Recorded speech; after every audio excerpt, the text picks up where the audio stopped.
Enjoy it. See it will be. No here we go. What's going on, guys? We're live. How are we doing? Thursday night. Welcome. Thank you. Well, straight up. Thank you, Gablagel, for the 22 months, and also, fuck you. I've only had access to animated emotes for like a month, so give me that. But he's probably a dick anyway. Thank you so much. Yeah. He sounds like a terrible person. Thank you so much. It sounds like a tip. Yeah, guys, we got our first. I finally pulled my finger out and made some animated emotes. We got 2 more slots too. So far we got this sweaty boy animated emote and me just slinging a chimichanga. One of my favorite things to do. It is a chimichanga, guys. By the way, don't. Yeah. All right. Once it was shrunk down, I was like, that could be questionable, but. I digress. Anyway, we got 2 more slots. If anyone's got ideas for animated emotes, just hit me. Otherwise, I was thinking about using it. I was thinking about using it. We got a Banksy one, but I don't think it's really worth animating. Unless I just put like a bunch of cuss words over the top of it, but I think that's against terms of service, so I don't know. What if you have the Banksy one, but like you animate its mouth to just move? And spit cuss words out? Yes. Yeah, just. I think you're really obsessed with the cuss words. Just the symbols of the cuss words. Yeah, like the Not even actual. hashed and salted cuss words. So anyway, yeah, hit me. Otherwise, I was thinking about just doing like you also using 2 of the stationary emote slots that I still have and just making like a full face of mine that just blinks out of unison, like which are disturbing. You do want to make you look a Canadian from South Park? Yeah. Well, that's what my mouth is actually. I do have a Canadian mouth in the chimichanga one. If you look close enough, yeah, my jaw is just unhinged, which is like your mind. Which is. The thing is, though, most people haven't seen you eat. I've seen you eat. Which you frankly, you're like a duck. You don't even chew. Oh, Can you please do like a spin-off show and call it Tales of Pesh Unhinged? Or I just sit there and eat chimichangas. The start a mukbang channel. I've always watched. I used to do so. Today this is my ASMR. Mukbang and ASMR. Anyway, how's everyone doing? It's Thursday night, so we're on episode 3 of Sulfur Batshit and 2. I always have to take a second and think about what the title is because it's so long. Sulfur Batshit and 2 Smoking Boots, episode 3 tonight. Very exciting, very exciting.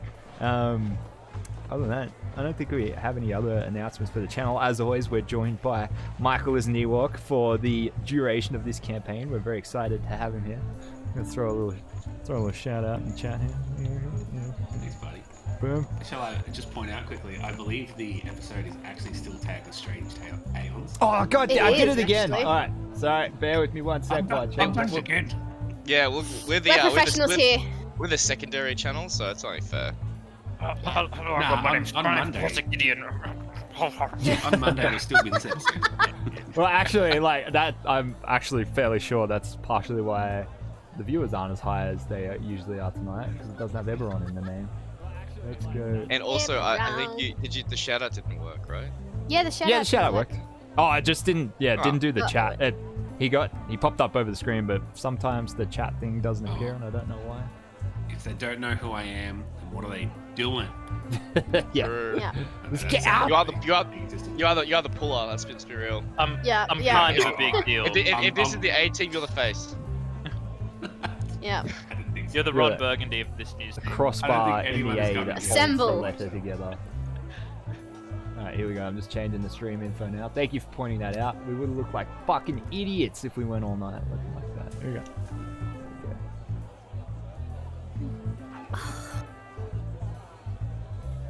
Itchy! So itchy! There we go. It's now changed.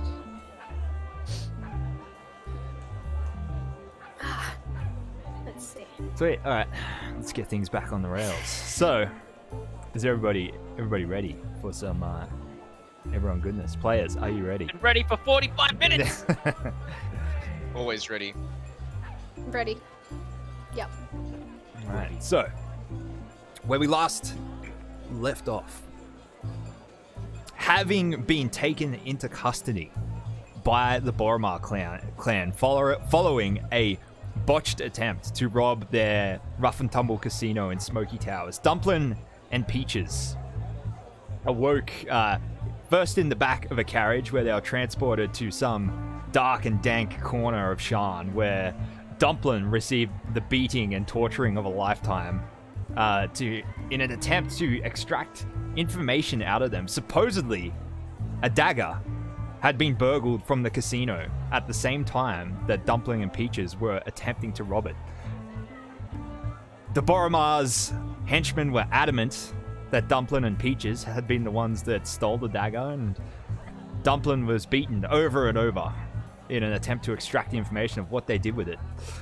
Eventually, the halflings accepted that Dumplin and Peaches either weren't going to hand over the information or weren't privy to it, and were spent a night in a warehouse cage for the next day, being forced to compete in a game of Six Stones, a popular illegal sporting event where 7 people were forced into a ring with a cockatrice or two, and the last one standing once the other 6 had been petrified was the winner. Meanwhile,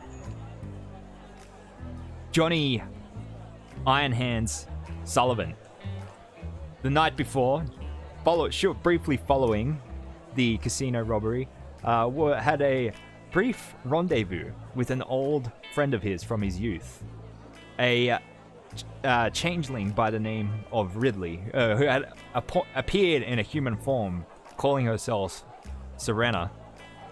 They had shared a drink, had a brief conversation, caught up on what they'd been doing with their lives, having not seen each other since they left the orphanage, and then parted ways again, saying that they'd be seeing each other around pretty soon.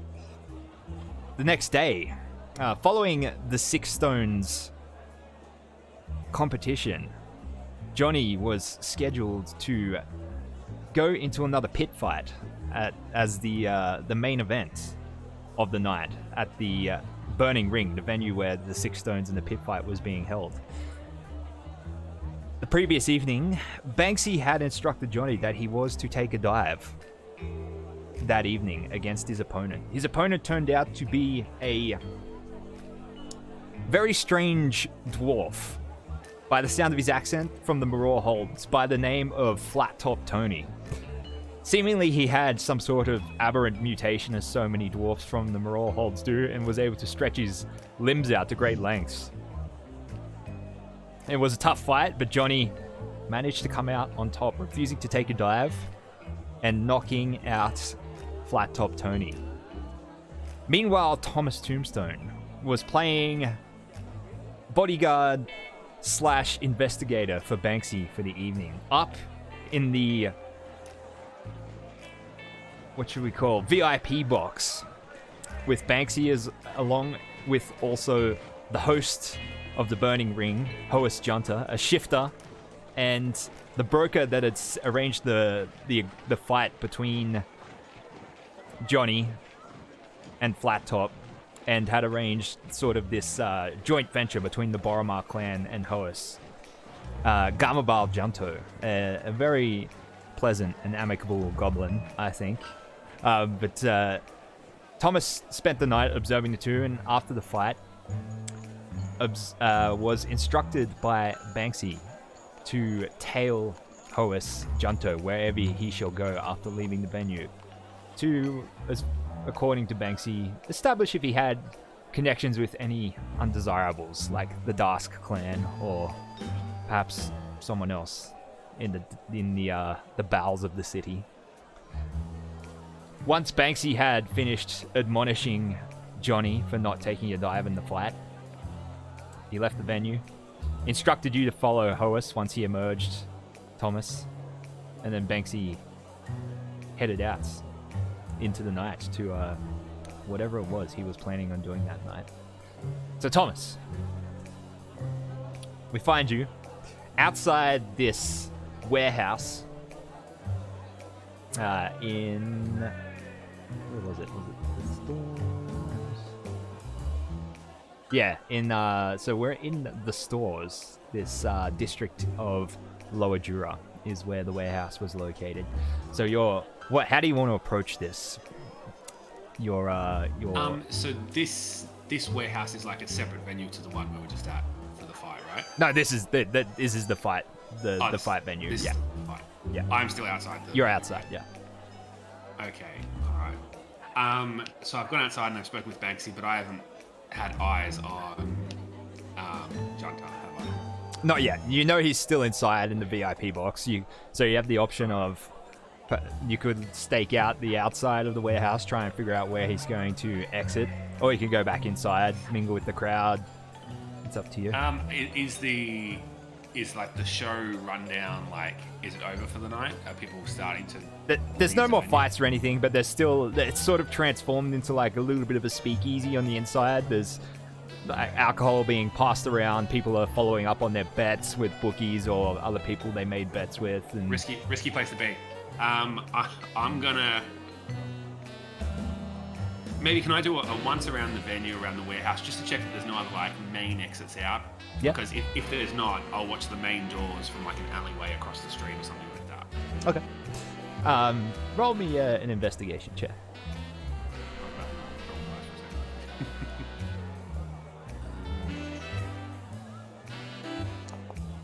Oh yeah, that's how we do it. You do a brief check. From what you can see, besides the main entrance, there does also appear to be a back entrance to the warehouse. Based on this, I've got my quarry. I'm gonna go inside, and maybe if there's like a lobby or something like that, maybe get myself a drink and sort of just chill out if people are sort of like standing around talking and stuff like that. And maybe see if I can make eyes with Junta. Cool. Right, so as you approach the front door, you're passed by Johnny and Hammer exiting, or assuming Johnny and Hammer are going to leave straight after the fight. Johnny? Sorry? Assuming you're going to leave, you and Hammer are going to leave straight after the fight? Yeah, pretty much, yeah. I'm still like, I got kind of bished up, so we're going to do a commemorative winning thing of having a beer and some lizards on a stick together at the bazaar. Right. So as you sort of pass Johnny and Hammer coming out the door, going the other way, Thomas, on the way in. Johnny, you recognize Thomas from the night before. Yeah, of course. He came to the thing with us, into the locker room. Oh, he did too, yeah, that's right. Yeah. Do we pass each other, or is it like he just sort of sees us walking away? No, you like pass each other. Ah, yeah. Hey, Tommy! Good to see you, mate. I sort of, nod a hello with my hat, raise my glass. Yeah, come get a beer with us at the bazaar later.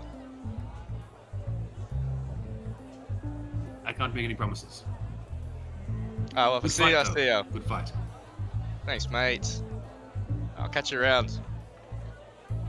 Walk off. All right. So, Thomas, you pass by and then back through the big double doors and into the lobby. May as well bring up the map while we're here.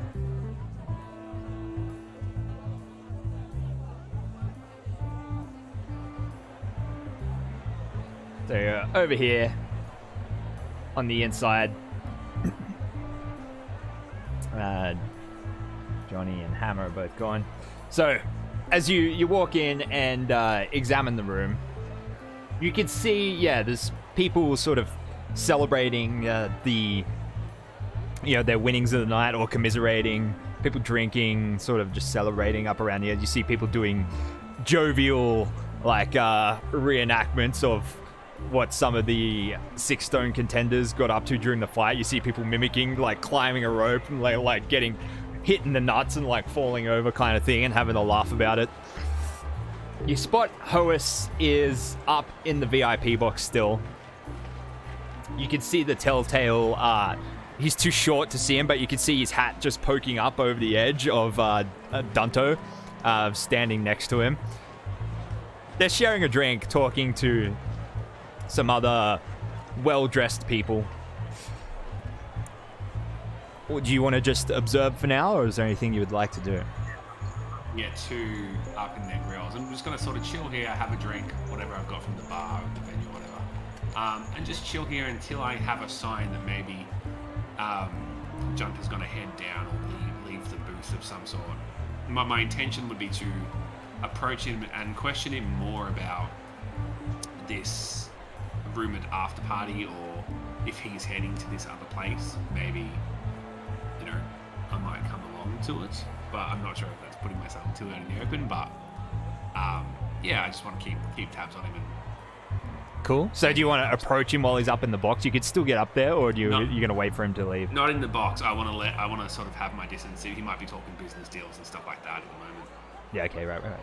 I was gonna say you would have saw the layout of the hallways as well that get up to the box, and you're aware there is a branch. So if he leaves the box, he could go straight to the back door, and there's no guarantee he'll come out the front.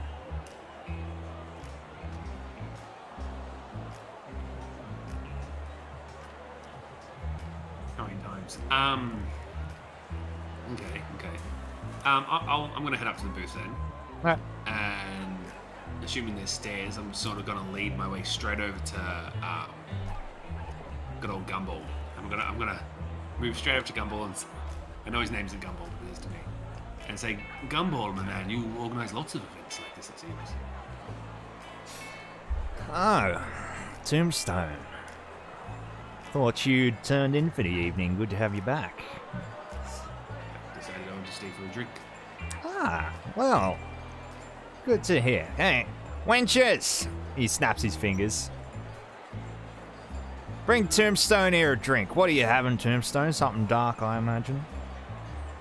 Yes, and always on the rocks, thank you. You hear that, ladies? Tell me, Gumball, you broker these kind of events. What would be required for one to organize an event if they were to do so themselves, out of curiosity? Organize a fight night, eh? Perhaps. You're thinking about becoming a bit of an entrepreneur, aren't we? Oh, it's a friend, of course. I'm just wondering, inquiring, asking for a mate. Ah.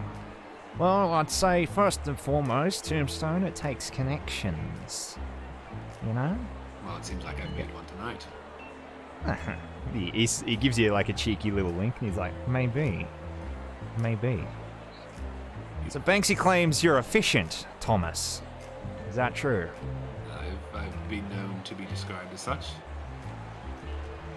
Well, perhaps I could find a little bit of use for an efficient individual such as yourself sometime. Would you be interested in a little side hustle outside of Banksy? Potentially, I could be persuaded. I'll keep Depends that on in the mind. cause, of course, Gumball. It depends on the cause. Well, of course, I'd never go against Banksy's interests. Of course not. This whole time, I'm trying to have this conversation with Gumball. We're keeping an eye on Hoas. I'm totally in my vision. The intention of this is to keep tabs on him, but not make it seem like I want to be surrounding Junta or anything like that. I'd say, as you're having the conversation with Dunto, you do see Hoas behind him, sort of like rounding up the conversations he's having. He's like shaking hands, bidding people good night.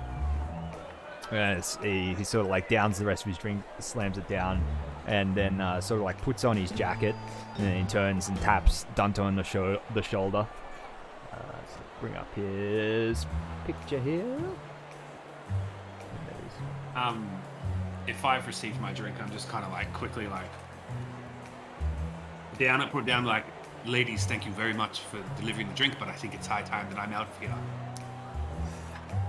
for the evening, as I'm trying to sort of coordinate. Leaving at sort of like randomly meeting to leave at the same time. Oh, leaving so soon, Thomas. Oh, Hoas? Yes. Gamabal, I'm afraid I must turn in for the evening. Have some business to attend to. But thank you again for setting up the night, and we'll be in touch. I look forward to working with our friends in the Boromar clan again. He makes eye contact with you, Thomas, as he Sort of like straightens his jacket and then turns and walks out of the box. Oh, so you were leaving as well? I am. Would you be on your way out as well, Thomas? Yes, I'm not familiar with the hallways. Could you possibly lead the way for me? No trouble at all, Thomas. Yeah. Walk with me. Good night, Scammable. Good night, everyone. Farewell, Gumball. Tips his hat. Tombstone. I sincerely hope to never meet this guy again. Within this conversation, whatever we might be about to have or anything, I basically just want to know which way he's exiting, and I'm happy for him to sort of say, oh, that's the main exit, as long as I sort of know. I'm happy to go out there as long as I sort of know roughly where he's going. Yeah. Hoas turns to you pretty much without hesitation as he closes the door box and you begin to head down the hallway together. No, dear Paul didn't put you up to this, did he? Tombstone, you wouldn't be tailing me now, would you? Tailing you? Please, don't be ridiculous. Of course not. I've just had a couple of drinks and I, wanted to leave the way I came in. I can't exactly recall which way that was. You catch my drift, and I sort of like wobble around, try and wobble to seem like I'm a bit more intoxicated than I am. Roll me a deception check. Hey, it's a +5. Ooh, that charisma boy. Ooh, 10. Be that does it may, I wouldn't put it past people to organize a tale on me so soon in a business relationship. I'll give you that. Yes. Like one of those dwarves, he could probably use a little eye stalk to watch his back all the time. A little eye stalk, you say? Yes, the mutations. I'm sure he would find one quite handy. Yes, very possibly. The mutations, of course. Of course. Just like the dwarves you said, the dwarves. Yes. That we all know. Perhaps remember that, Yes. Tombstone. If you're ever in need of a special birthday gift for Paul or any other holiday of the year, maybe consider that. He might be grateful for it. Yes. How would I obtain such an eye stalk? Oh, I can't say I know. Maybe our friend Flat Top Tony could tell you, should he ever regain consciousness after the beating that Johnny gave him. Oh dear. That was quite a beating, if I It was quite say so myself. a beating, yes. Unforeseen, some would say. I'm just gonna sort of play along with everything he's saying, and I'm just gonna say I'm sorry, Horace. Which way was out? I best be off. Oh, here, follow me. No, don't turn that way. Straight down here. I prefer the back door. He leads you down out the back exit, out into the. I say night air, despite the fact that all the streets down in this part of the city are all underground tunnels, basically. But the ambience of Lower Jura. No.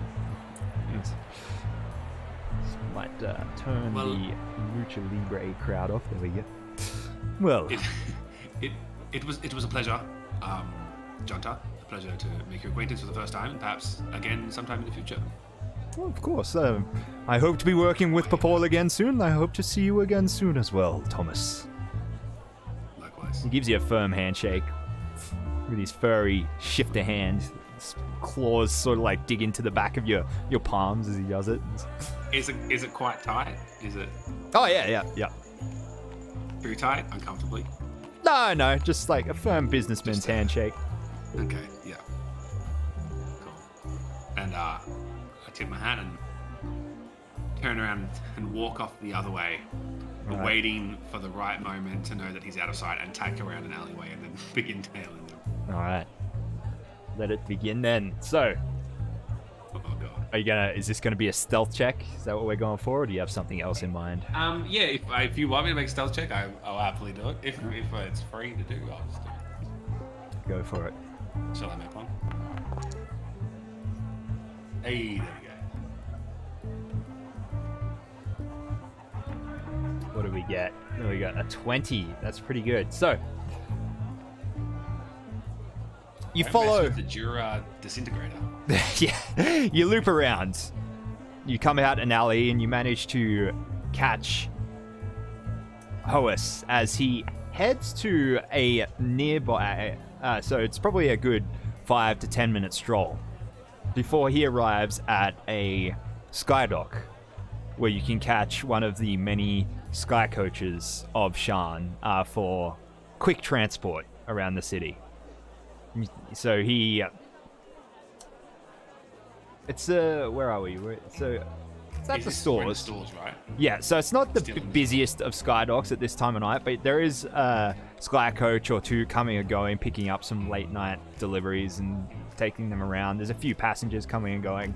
He walks up, he flings a few coins to the ticket seller, ticket dispenser, and then steps on to the next sky coach. Can you describe the sky coach a bit for me? Yes, Are they like? I definitely can. So I'm gonna do a quick image search so I can actually bring a picture of it up. And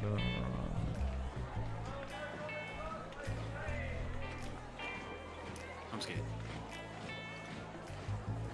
so sky coaches are a mode of transport in Eberron, unique to the city of Sharn, because they are sort of powered by Sharn is built on a manifest zone connected to the plane of Serenia, the plane of air, and it sort of gives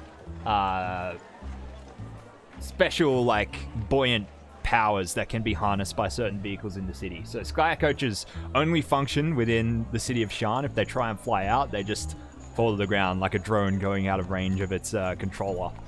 And is it like a Zeppelin or something, or? I'm bringing the picture up now.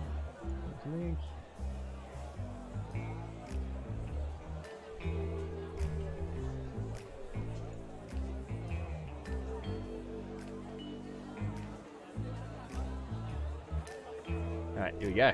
But do I make sure the campaign goes on without? Oh, sick. So that's a sky coach on the right. I forget what the other things are called, but they're not like public transport, but they're like common privately owned transport. They're like the crystal shards you can fly around on in the city. But the sky coaches are the ones that function as taxis. Yeah, so it's very much like a couple, like a handful, like a group of 5 or something like that. It's not like a bus or a train. I can't jump on it as well and be. He would probably. You could attempt it. I'd say the size there in this picture is a bit deceptive. I'd say that's like they come in different sizes. That's the smaller end of one. He's getting on one that would hold like 15 to 20 passengers. There's currently, I would say, we'll let fate decide. It has 8 passengers on board, not including the pilot and not including Hoas, who's getting on board. So you could attempt to board behind him and blend in with the crowd. It's up to you. Yeah. I reckon. Let me have a quick look see here.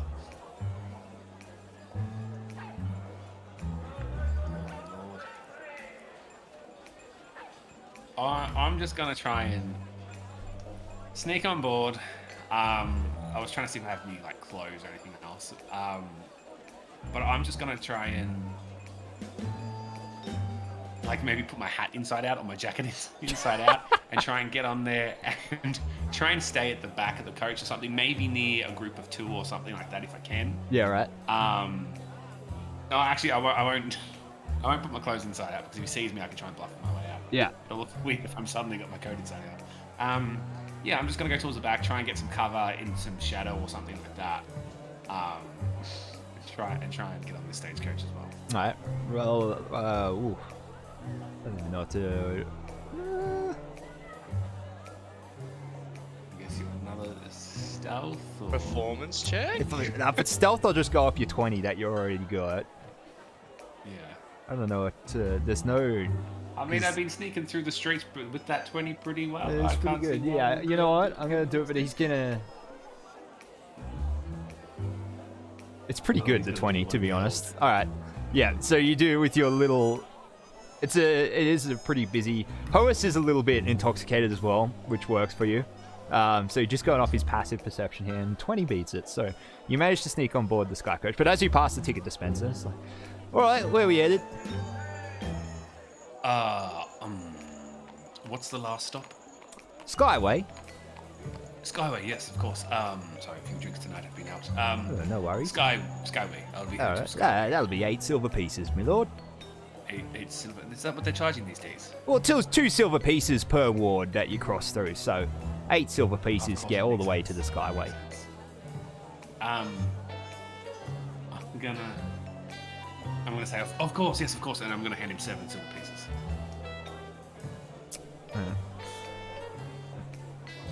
Wait, you're trying to hand him less? Then what are you... Yeah. Roll me a sleight of hand. Alright. Of course, my man, yes. Oh. Excuse me, sir, you seem to be a bit short here. One more, please. Short, how much did I give you, sorry? 7 silver pieces. The price is 8. Oh, my mistake, sorry. Like 9 I said, if drink you'd like just to sits leave in a my head. tip. My father, you would gotta understand. It's the thing. I give him an extra silver piece as well. Thank you, my lord. All right, all aboard. Let's get going. All right, so the Sky Coach is untethered from the dock and begins its ascent through the city. So it moves upwards to Middle Jura.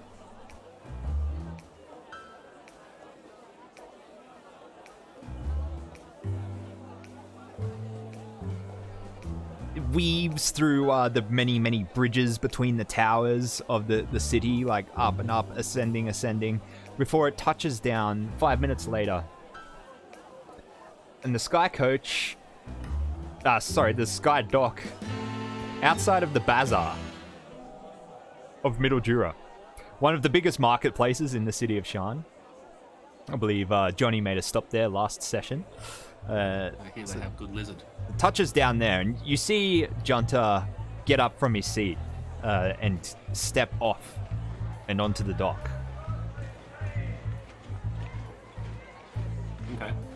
I'm gonna try and, classic like New York subway, tailing someone, in a movie. Like I'm gonna wait till he sort of gets off first, and as the doors are about to close, as the guys are about to yep, take off, I'm like, yep, and just scoot off and try and get off as well. As you do, the ticket dispenser is like, wait, hey, this is the Bazaar, mate. Still got 2 stops to go. Oh, the Bazaar. Sorry, that's what I meant. I get very confused after a few drinks. The Sky Ward and the Sky Hooks and the. No worries. No refunds, though, I'm afraid. Oh, that's fine. You keep it. Keep it for yourself. Buy yourself something nice. Will do. Thank you, my lord. Well, all aboard! The Sky Coach, they close the little gate again and it takes off behind you. So as you continue to follow Hoas, he moves through the streets, weaving. The bazaar is quite busy this time of night. Sort of the night markets are in full swing as you follow Hoas through the main sort of archway and now through the many plazas of the bazaar towards the very center of it. And you see the many sights, sounds, and smells of the bazaar. So many exotic foods being peddled by vendors from all over Covert. See vendors from other continents peddling their wares out of both shop front and small booths. And he goes all the way into the central plaza of the bazaar. And as you tail him, he moves through the crowd and he turns up towards a shop front, sort of nestled in the base of a small towering block of apartments right over at the edge of the plaza with so it's imagine you sort of like hit the plaza is like this giant open area with just like booths and market stalls everywhere, and then like the walls as you get to the edge of the area is just lined with like a hive of stores that you can reach on by like moving up balconies to the next floor, and it goes like 6, 7, 8 stories high of just little shop fronts and little holes in the wall you can get to. But this very surprisingly opulent looking pawn shop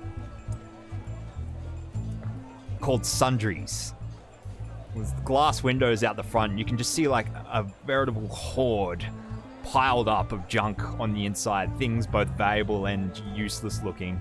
He sort of opens the door and heads inside.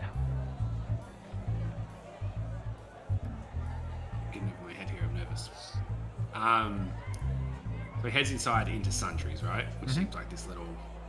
Yeah. Now, my mission from Banksy, was it to just to tail him and find out where he's going? Or to find out what he's doing? He didn't say get like into specifics. He said he wants you to know where Horus is going, what he's up to, who he meets. Basically as much information as you can get. And then disintegrate him. Are there any windows on this building? Yeah, but as I said, there is a large pile of so imagine like just claustrophobic aisles of both shelves and just piles of junk on the inside. So there's limited vision of the inside of the store, but there is a window and you can see some of the store from the front. Okay. I have no spells that do any sort of utility for helping me through this. It's all friggin' combat stuff.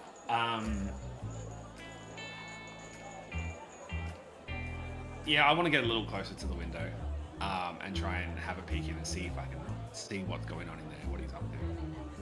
All right, cool. Try and navigate my way through the junk. Yeah, roll a perception check for me.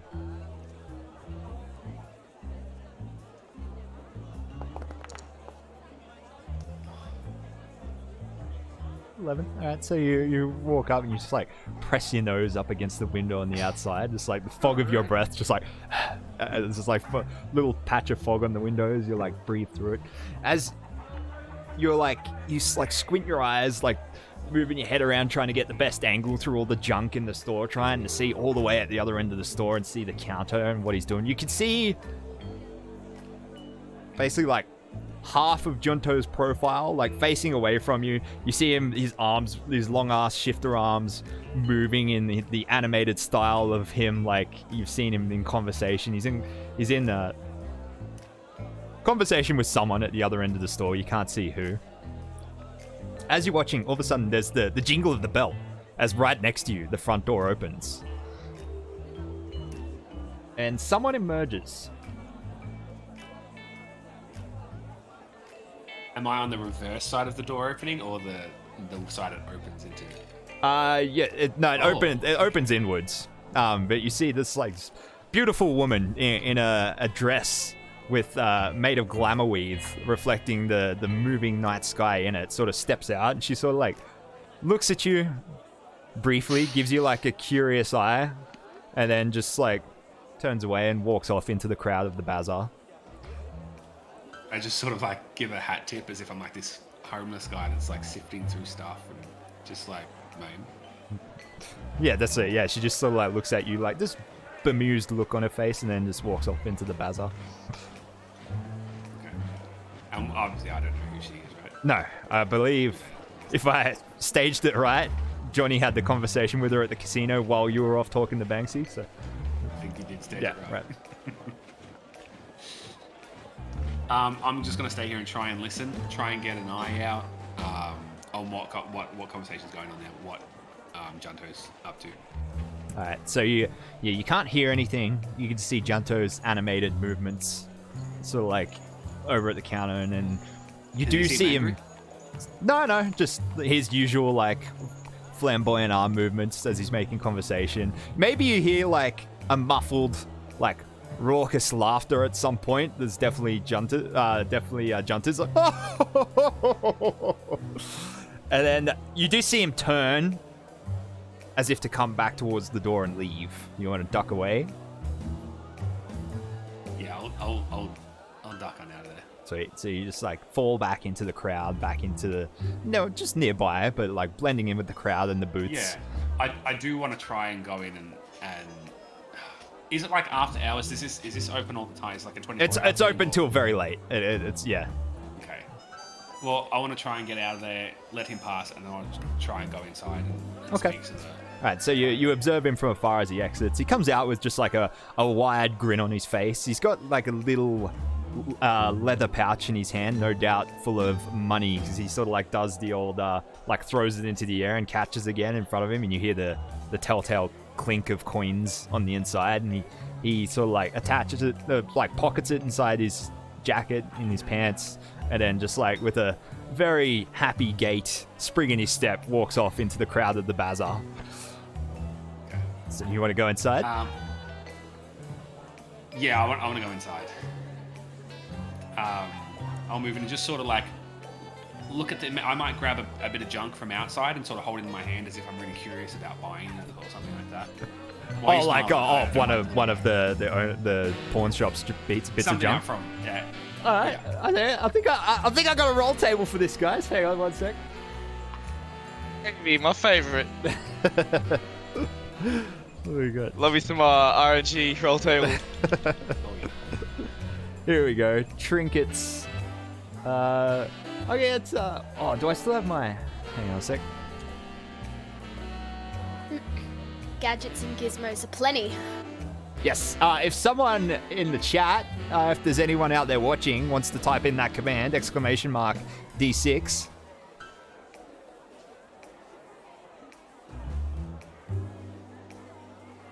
Give us a sec, guys. Hopefully there's someone Do it. watching. Hopefully there's someone watching. Please. Please, sir. There we go. Savage. Who got in first? Savage 32. Thank you for the 6. So we're rolling on the trinkets from Gendrick table. Alright, let's go. Let's go. Dino. Okay, alright. So you pick up, you grab a little trinket, maybe as so you basically push open the front door. There's a little jingle of a bell rings out through the store. Although, as you look up, no actual physical bell above the door. And you sort of like have a quick glance around, scoop up a little trinket. It's a scrimshaw carving of some kind of fishman, perhaps a Sahuagin or something else of the like. And you sort of like walk up to the are you going to the front of the store, or what do you want to do? Yeah, I want to speak to the person that Hollis was speaking to. Okay. As you walk up... My good shopkeep, what? How much...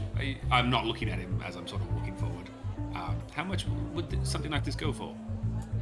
As you say this, you walk up to the front of the store and you sort of like glance up. There is a... Oh, I've forgotten if he's a gnome or a halfling. Go halfling. I'm pretty sure he's a halfling. There's a halfling... well, his picture's there on screen. He's got like one of those little appraising things that jewelers wear, like scrunched into his eye socket.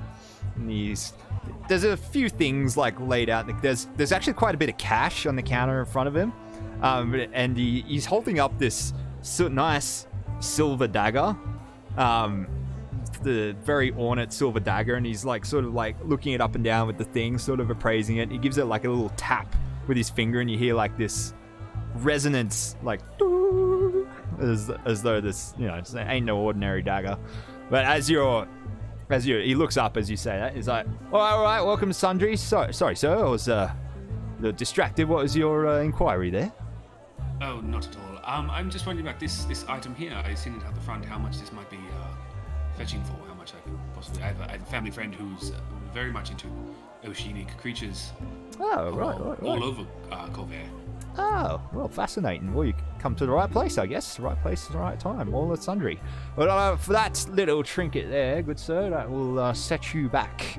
What do we got? That's nice craftsmanship. I think it's well, I think that is come from all the way from Gendrick, I believe it or not. Brought back by an expedition sent out by the university, and I happen to get my grubby little fingers on it. And does this wording normally come on the price tag as well? Oh yes, of course. He like taps his nose a little bit, but 20 gold pieces. I couldn't possibly let it go for less than that. 20 gold. Oh my man. I'm sorry. What was your name? Sorry, sir. Sundry. Sundry. This is Sundry's, and you're Sundry. Yes, Sundry's, and I am Sundry. You look familiar. Have I seen you around before? No, probably not. It must have been someone else. I could get something like this for much cheaper. Anywhere. Or there's Nowhere Town, not far from here. I'm pretty sure it's quite far actually, but I've been there before. Off in Zilargo, with Nowhere Town. I've seen something similar, but 20 gold pieces. Are you sure? This is the right price? And I'm trying to look at what items he's got on the bench, the dagger particularly. Well, Because, he's may I got, ask, as you've like talked to him, he's like slapped the dagger down on the bench like unceremoniously. In front of him, there's like neatly. It's basically there's a lot of cash on the bench, and it's like neatly piled into like as though it's divided into like little separate piles of undisclosed amounts like around, and you see some like bagged up in the little baggies, and you see there is a ledger next to him.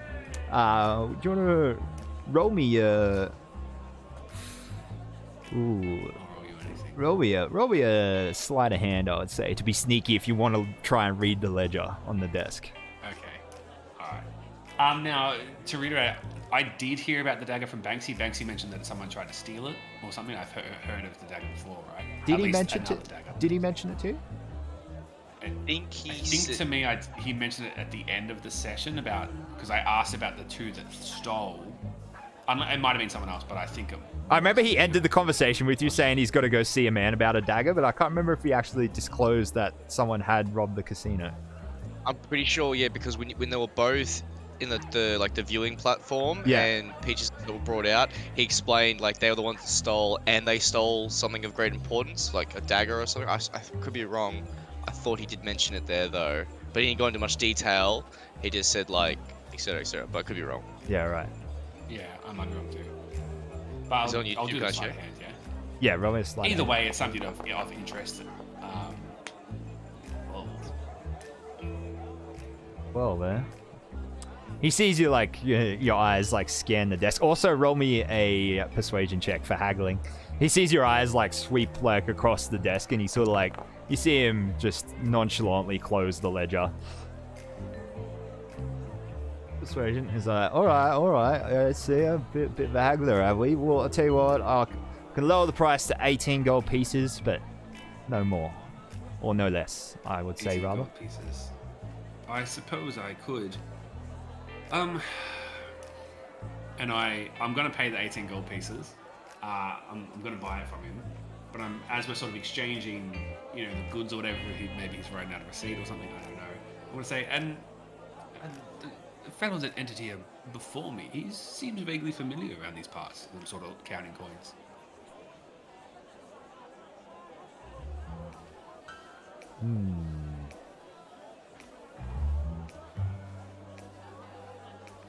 Just look visually, it's very flamboyant. I'm sure I've seen him around before. Yeah, that geezer, that was, he sort of like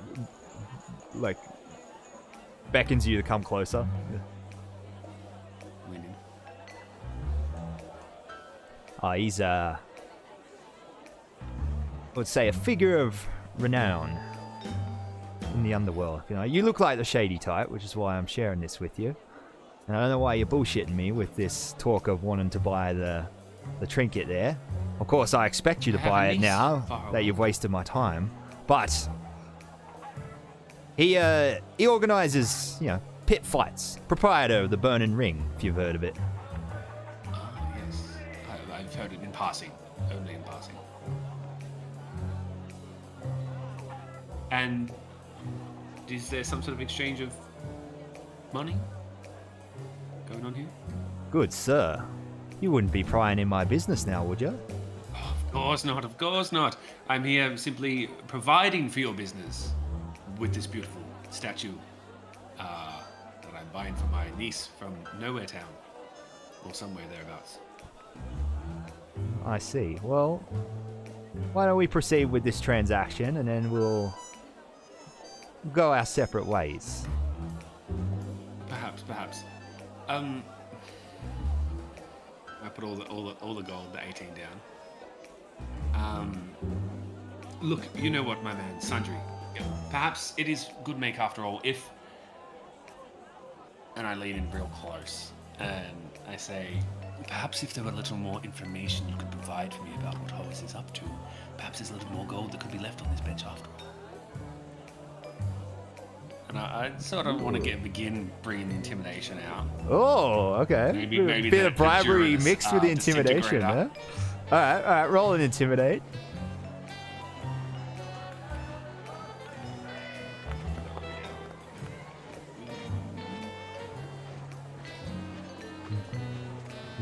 He's like he's a little bit taken aback for a second. Then his eyes narrow and he's like, "Oh, I know who you are. You're that geezer been working for Banksy, ain't you?"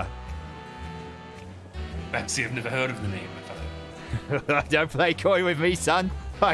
Me and Banksy go way back. Yeah, I know who you are. You're the disintegrator. You're that boy that's been going around town chopping up all the gobos and whatnot down there. Don't worry, your secret's safe for me, mate. But I work for the Boromars, you tit. Oh, yes, of course. They told me all about you. I'm just testing you to see if you knew that I was me. You know. Of course. Look, I'm a little bit confused about what's going on here, but I'll accept your money. I understand you would be. Well, yeah, I just let it go. Well, look, Junta was just here. I'm a bookie. He just came here to make good on his payments for tonight, or I should say he was taking money from me, thanks to fucking Johnny. But he was loaning money for the fight. No, he put a big fucking bet down, my friend. Who did he bet on? He bet on Sullivan, the Iron Hands. And he came through with it. And I'll say I am many platinums short, if I don't mind saying. I see. You were expecting Sullivan to win, perhaps. Platinum is a lot to I fucking wasn't. For a man that runs his own establishment. That jumped up little shit was supposed to take a dive for the family. Supposed to take a dive. Yeah. Fight was rigged. Was, Well, it was supposed to be.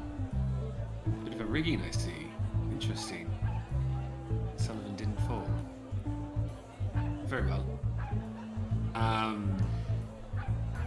Assuming there's nothing else I can get from him, I guess he seems to work with the Boromars. Seems legit. I was gonna like explode something in his shop. gonna hold off on that. I guess that's probably the most information I can get from him. I now know the fight's rigged. I bet that Johnny didn't take the dive. I guess I'll exchange the money and take my item and take my leave, I guess. Alright. This could be a mistake. Yeah, he slides the 18 gold like into his pile of money that he already has there, and it's like, enjoy the figurine. It actually is from Gendrick. I ain't bullshitting you. I never tell a lie about me products. And it just, as I like, there's so many things going through my mind as I'm in this shop. Before I turn around, I say, that dagger, is it magical of some kind? I heard it go, ooh, ooh. You hear that too? I think it is magical. I think it is. May I quickly have a look at it, just before I leave? Ooh, we interested, are we? Well, perhaps. How much are you selling for? Well, now that I know it's magical. One of my daggers from underneath my... Now that I know it's magical, it's gonna have... I need to have one of my specialists look at it, work out what he does. Might stop touching it too in case it's cursed, you know. Wouldn't be the first time. But if you want to touch it, have a look at it. By all means. Can I, I just want to have a look at it. Get a bit of a description on it, see it. Yeah, so it's really nice. It's very... almost has the sheen of mithril, but not quite like... No, it's not light enough to be mithril as you pick it up. Yeah, it's got like this nice sort of ritualistic sort of curves and points to it. Is it similar to the one on our landing page? Oh, it could be. It could be. It could be. Okay. Looks quite good. Do I recognize any of the symbols or the make of it? Anything that's familiar to me at all or anything? Roll me a history check.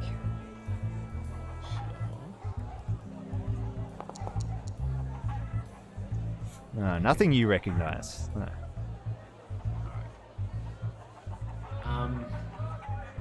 I'll place it down. It seems like it's magical. Like there seems to be some sort of. You didn't get any. Mystery around it. You didn't feel any aura or any special power come from it or anything. Make it go Do I ooh tap it? again. Does it go? Yeah, if you tap it, it goes. Ooh. Ew. Then I'm gonna say farewell. Nice meeting Sandra and head on out. Cool. Alright, so he gives you a little tap. He's like, enjoy the figurine, mate. I guess I'll Probably be seeing more of you around. Hopefully so. What's that accent of yours, by the way? Sounds northern. I'm from all around. Mainly, northern. No, certainly not northern. I perish the thought. Definitely not. Droam, of course. I'm from. Joam, eh? He's so Val- like Valkek, he almost you see him like he's stifling laughter as he says it. And it's like, all right, well, goodbye, Mr. Disintegrator from Dram. Have a good Not evening. me, another man, but I understand your meaning. Farewell, Sundry. Fairly well. All right, so what would you like to? Pretty much, Banksy's off the grid for the rest of the night, so you can't report to him to the next day. Is there anything you would like to do with the evening, Thomas, before you turn in? Not really. I assume Hollis is probably out of there at this point. Yeah.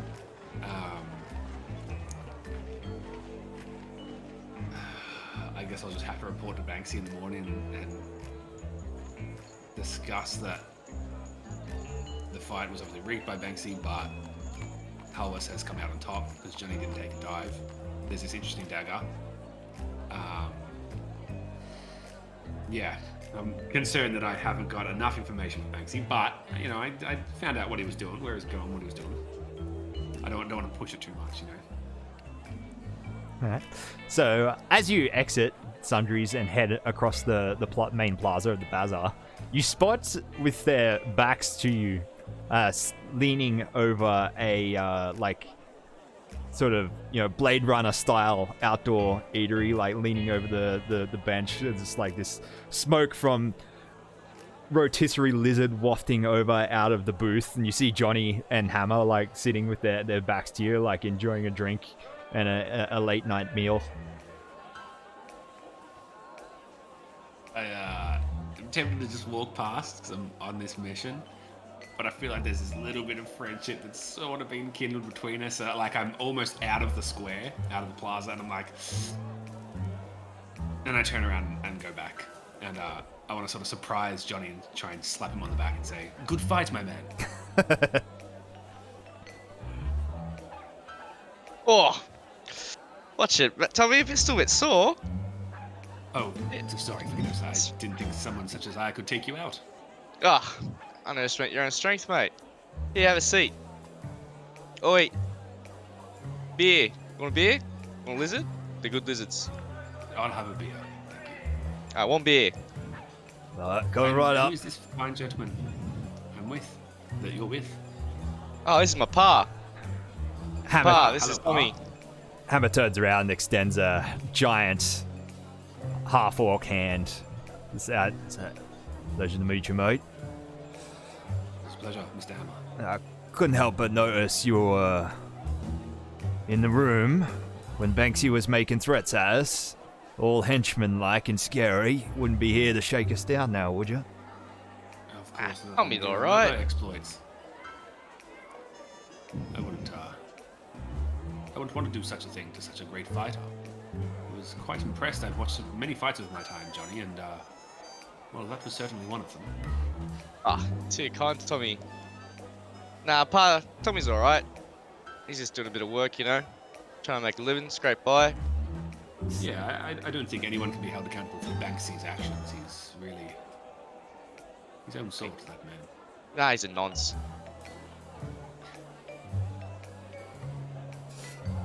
Hammer sort of gives you the stink eye as you sit down, Thomas. Like,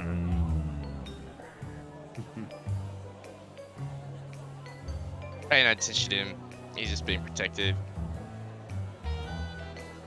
We were just talking I about, yeah, you go. Go on, sorry. No. No, you go, please. I Tommy, insist. please. I insist. I've been talking too much tonight. The politics between these VIPs and whatnot. Please. You talk with your fist, but now I want to hear you talk with your mouth. Oh, well, just saying it's nice. It's funny that you sit down. I was just talking to Pa about you, actually, Saying, meet new face. It's hard to meet some new faces, some solid lads, It's good. Of course, yes. I agree. I haven't been here for long. It has been difficult. must admit. Especially Yeah. when you're in my convention. Well, yeah, it's a big city. Easy to get lost. Especially after a few drinks, eh? Definitely, that's why I found myself here. Spaz is always a good place to stop. We always come here for a few lizards and a few beers after a fight, especially after a win. Is the food good? Oh, second to none. Had some great cobalt actually the other day. I think he's shut up now. But we always have a lizard after a win, so it's tradition. Interesting. But yeah, puts demon flesh in it. It's good. Demon flesh. Demon flesh. Well, perhaps I'll come past. Johnny's actually gonna look. He wants to like look around to see actually if the guy's open. You cannot see the tiefling that served you earlier that morning. He seems to have packed up. Yeah, it looks like he's packed up. Tomorrow, maybe tomorrow we'll get a bowl. Highly recommend. I'll take your word for it. Yeah, honestly, I think it's probably one of the best things I've ever eaten. Anyway, how was your night? Oh, it was fine. It was fine. Not much to report. Just casually exploring the city. Well, it's definitely a night still, for it. like, suspicious of me? He's sort of calmed down a little bit, but you do see him side-eyeing you every now and then. Yeah. What's the weather like at the moment, Josh? I can't see the report. It was... Oh, here It it was is. just fine. Like, it was, yeah. Yeah, good. Yeah, no rain or anything. Yeah, nice. What are you doing after this, Tommy? I'm just settling in, going sleep. Sleep is what I usually do at this time. That's probably what I'll do this evening as well. Yeah, it's probably not a bad idea. But look, I assume after my beer and whatnot, I sort of nod and I say, hopefully we meet again soon. I'm always keen to see you fight more. That was quite a show you put on. Oh, thanks, mate. Always welcome. Like I said, we'll get some of that tiefling grub. Yes, definitely. Yeah, stop by the saxophone music. stop by the smithy when you can. We're over in Middle Giro. Oh yes, what is the name of the shop? Hammer and tongs. Hammer and tongs. I will keep it. I will keep it. Hammer and He's a tongs, practical question mark. man. He's a pragmatic man, Hammer. He just, he's the hammer, Johnny's the tongs. We got...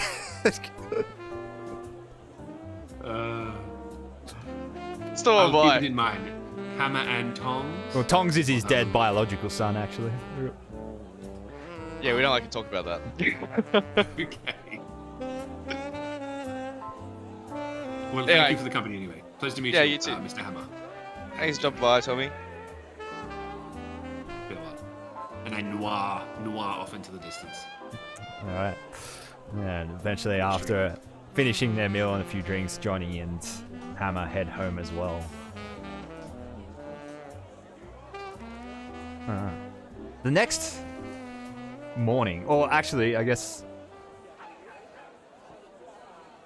I would say, I guess it's the next evening after it's 24 hours of being petrified.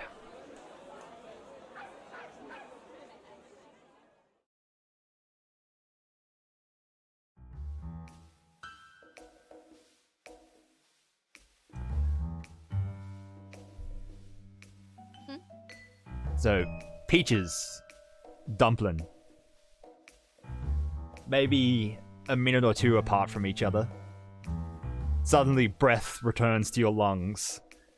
Your eyes open. I was never petrified. What are you talking about? Oh yeah, you survived, did you? That's right. Okay. It's just me. So Dumpling, just Dumpling. After 24 hours of being petrified, breath finally returns to your lungs, and you sort of like just slowly from top to bottom, emerge from a form of stone in like a cold sweat, like Han Solo coming out of carbonite. Just like. I live! If he stays hard, I'm gonna fucking kill you. I've never been harder, dude. One of the halflings turns is like, Dumpling beat him to it, so he just laughs. He's like,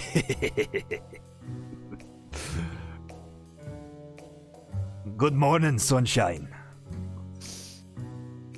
can't say that's the best sleep I've ever had. You notice as your legs like slowly unthaw and you look down and you see they have indeed placed you up on some sort of dais in like this little foyer room of wherever you are, like some like as if some joke, like you've been put up like a statue. The three halflings are the same three halfling henchmen are gathered around. So they're scrutinizing the three of you. One of them is in the corner playing his harmonica again.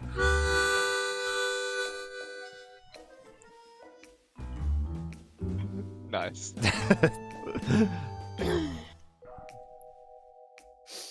Good show last night, you two. Peaches is like tied up on a chair, like in front of Dumpling. Very entertaining. I'm afraid there's no prize for you, sweetie. Unless you count my sparkling conversation as a prize, in which case you're a winner. Welcome back to my workshop. How are we feeling? Well rested. Thank you. Bit stiff, if you would. Fucking tired. Do you know how difficult it is to sleep when you're tied to a chair?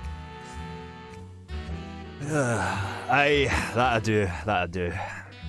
That's a story for another time, no. Yeah, because I'm about done with your sparkling conversation. But we're just getting started, lass. And I need you to tell me, now, where's the dagger?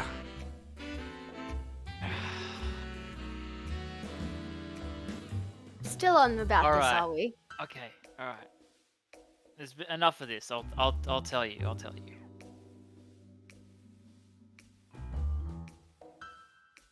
I left it in your mother's bed, you fuck! It's like spittle comes out of your mouth as you say that, and like goes on his face. It's just like, I believe you. I do. But unfortunately, the boss doesn't. And he walks over to Dumpling and just smashes him across the face as he's still like hopeless, paralyzed, petrified still from the waist down, like slowly unthawing. He's kind of like Dumpling just like takes the hit, like leans, tilts back, and then just slowly tips over and slams backwards on the dais. All right. I need your help here. Calm down. Listen. Don't calm down. When I get out of this, I'm gonna.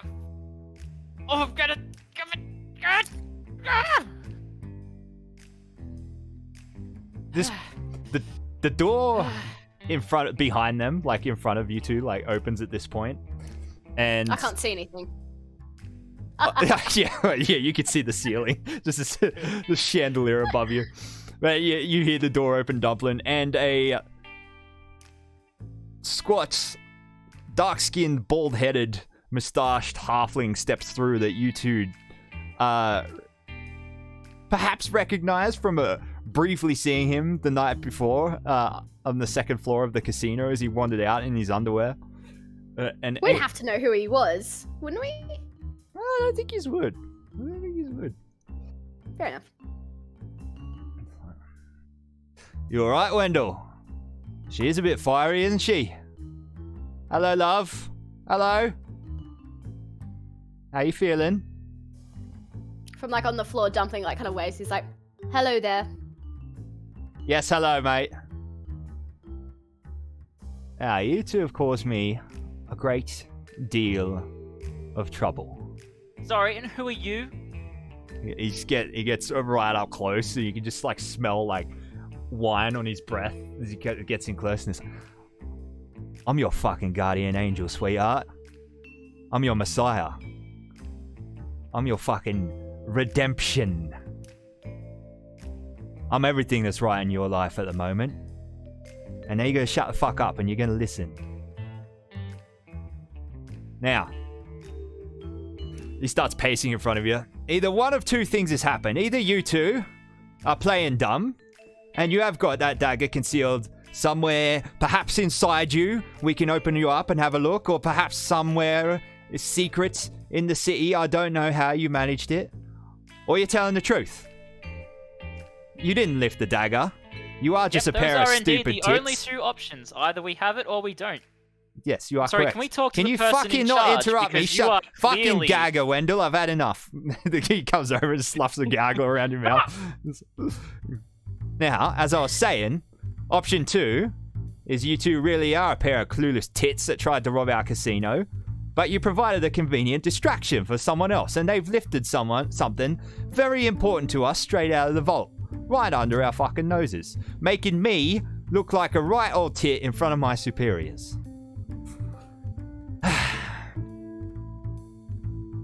So, here's what we're gonna do. Clearly, torture doesn't work. He kind of like walks over to you, Dumpling, and stands over the top of you so you can actually see him in your like eyesight. And he's like, "How you gonads feeling?" Hard as a rock. Probably a welcome change after yesterday, I imagine. He sort of like steps back out of your vision. Now, in the 24 hours since you two ruined my life, there's been even further ruination of my life. Can't say we can take credit for that. Yeah, no, you cannot. Don't worry, there are plenty of people causing me misery. You two are but a drop in an ocean of misery that I am experiencing right now.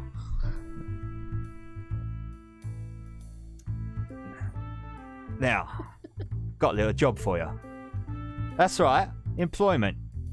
Yeah, you sees like Peach's eyes like narrow. It's like, heard you two were trying to impress us with your little casino heist. I wasn't impressed. I think you're a pair of useless twits. But I do have a use for you. You sort of like pulls your gag out of your mouth, Peaches.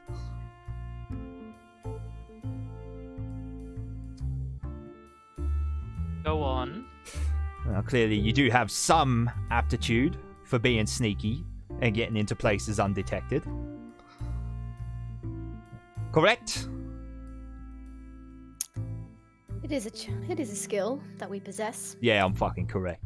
He starts pacing again. No. You know what? I don't know if we want to work for this man, darling. I think,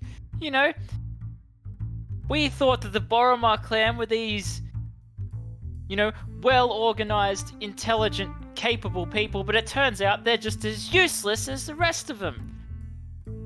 He just bares his teeth in the little like snarl that he does. It's like, is that a no then? We didn't say that, darling. The only other use I have for you is there's a fucking paperweight at the bottom of the river. And there's no paper. Of course not. A river is wet. Would melt.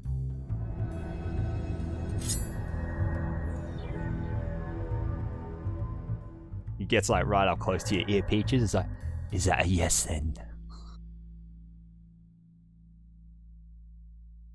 Fine.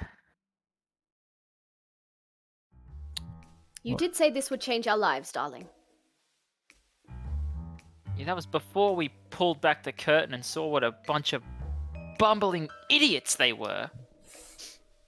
Well then, I'm sure they'll be lucky to have you on their side.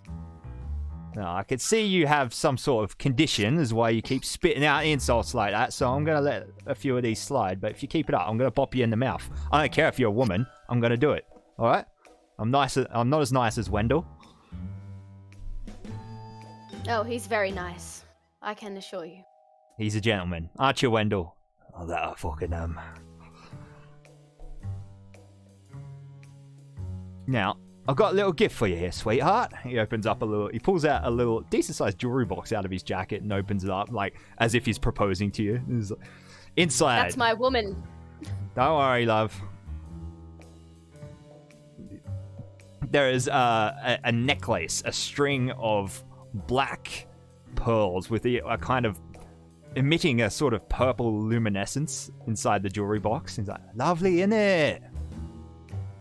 Can I see this from where I am? Can I kind of like I don't think sit you up can. right It's now? not really my color. Can I see this? No? I'd say You have it you in can red? crane your neck to see it, yeah. Like, I'm the only one who gives my woman a pearl necklace. Charming. Yeah, I'll still love. He gets it off and he like puts it around your neck, Peaches, and like does it up behind your neck. And He gets her off. Oh, look at that. It suits you. Matches your eyes. What is this? This here is a cursed artifact. It don't like being taken off. In fact, I'll come right out and say, if you try and take it off, it'll take a few of your vertebrae with you. So I would leave it on. At least it looks good. Now, as long as you've got that on, we can track you throughout the city. Don't try and leave.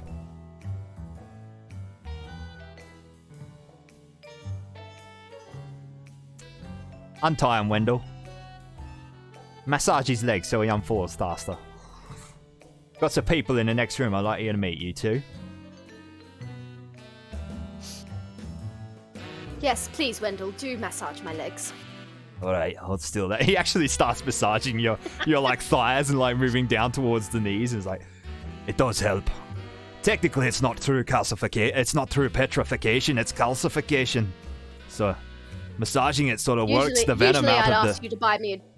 Usually, I'd ask you to buy me a drink before, but in this circumstance, That's alright, sweetheart. We had plenty of foreplay yesterday.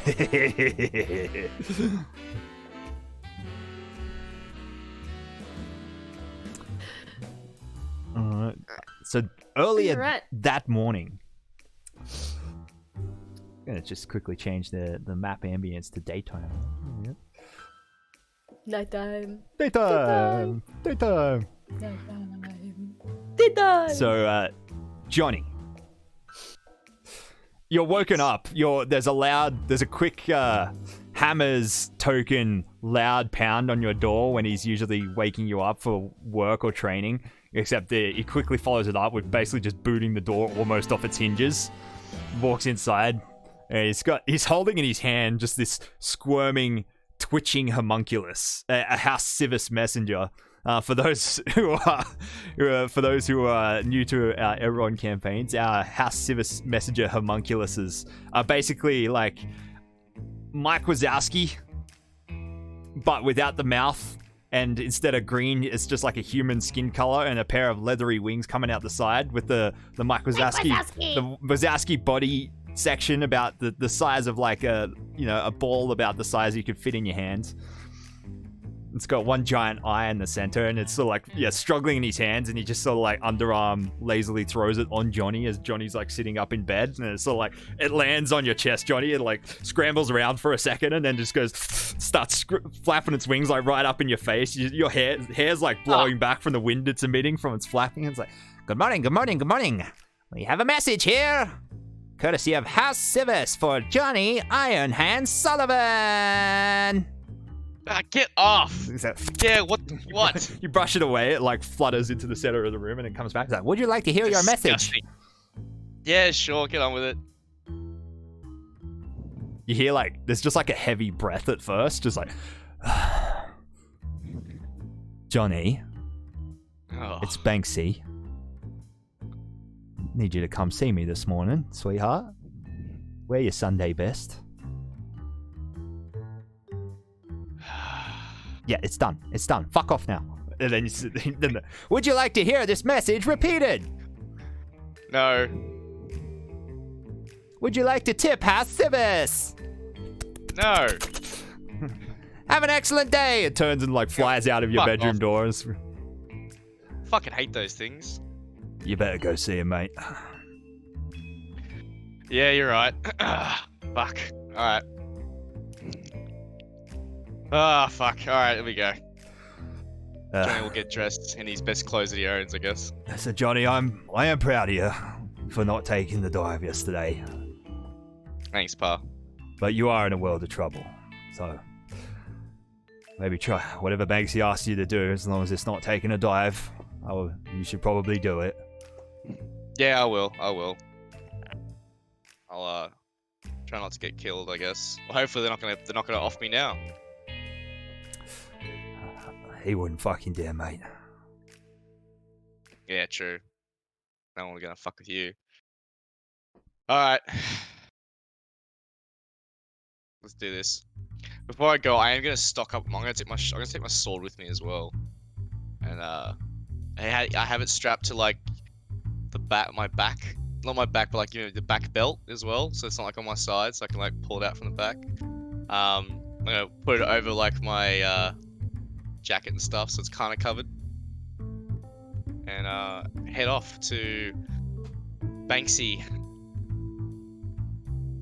I'll say the homunculus guy like dropped a little note off of where to meet him as well. Yeah. Okay. Cool. So it's not it's not at the bazaar or anything. After you read it, the note bursts into flames. Always the theatric. It just said to meet him at the casino. Yeah. Easy. I make my way to the casino.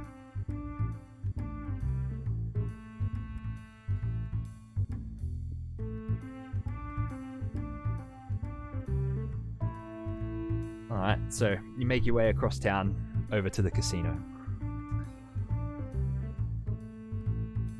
Thomas. So you awaken that morning. You know that you can find Banksy at the casino office to report to him. Is there anything else you'd like to do with the morning before heading there? No. I'm just nervous. I'm not eating because I'm like, I hope I've got enough information for him.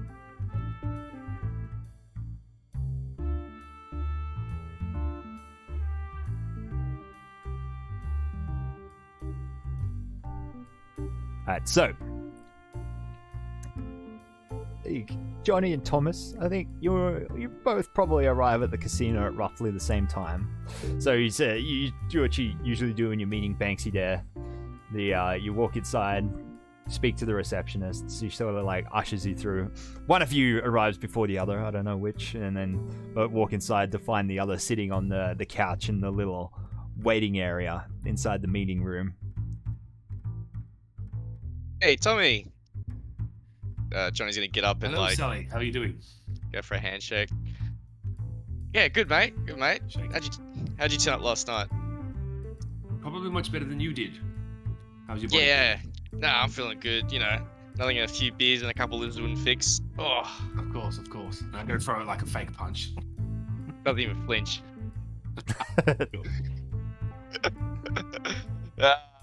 Funny, Tommy. So what are you doing here? Well, I'm going to speak to Banksy. This morning. Yeah, I got called here business, too. of course. You get one of those little flying foreskin things as well? Oh, the flying foreskins. Usually, I need a few more whiskeys before I refer to them like that. But the homunculuses, I'm familiar. Yes. I fucking hate those things. Disgusting. But yeah. So, hope you're not here to off me. And me, no. I would have made sure that punch hit. Fair. Well, I guess we're gonna either get offered a job or, unless you've fucked up somehow, we'll both get off together. You think he's offering us a job together? Well, like I said, either here to off me or we're both gonna get offed or we're both gonna get a job. Banksy's a pretty one lane kind of guy. Was my discussion with Banksy that did he mention that I was going to meet with Sully or anything, or is Sully saying this for the first time? This is like the first news that I'm meeting Banksy with him or something. No, this is new to you. Yeah. Okay. No, I wasn't sure that we would be in the same meeting together. Did I? But it's just weird that you're here and I'm here at the same time, you know. So it is weird. It is weird like that. But I think it's probably my time. I probably have to go speak to him now anyway. I'm kind of having that thing where like you meet someone like you're going to work or something and you're getting public transport and you meet someone they're like, oh, you're going that way too. Kind of trying to find my way out of that. Well, I think his office is behind this door. We gotta wait, but you know, he'll normally make an entrance, I guess. Yes, of course. I can So see it. I just accept this fate that we're gonna go in together. I'm just gonna go sit back down on the couch and just wait. I'm gonna be all. Johnny's just pretty relaxed. He's like, this is gonna do whatever happens, you know. I'm doing the Pesh sweaty emote right now. You hear a set of slow but light footsteps lumbering down the stairs at the other end of the room past the meeting table. Ah, speak of the devil. Here he comes now.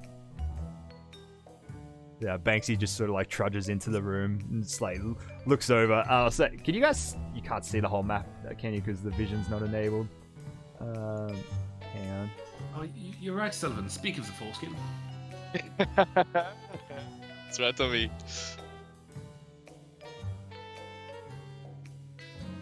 Banksy like walks in from so you guys are over here on the couch.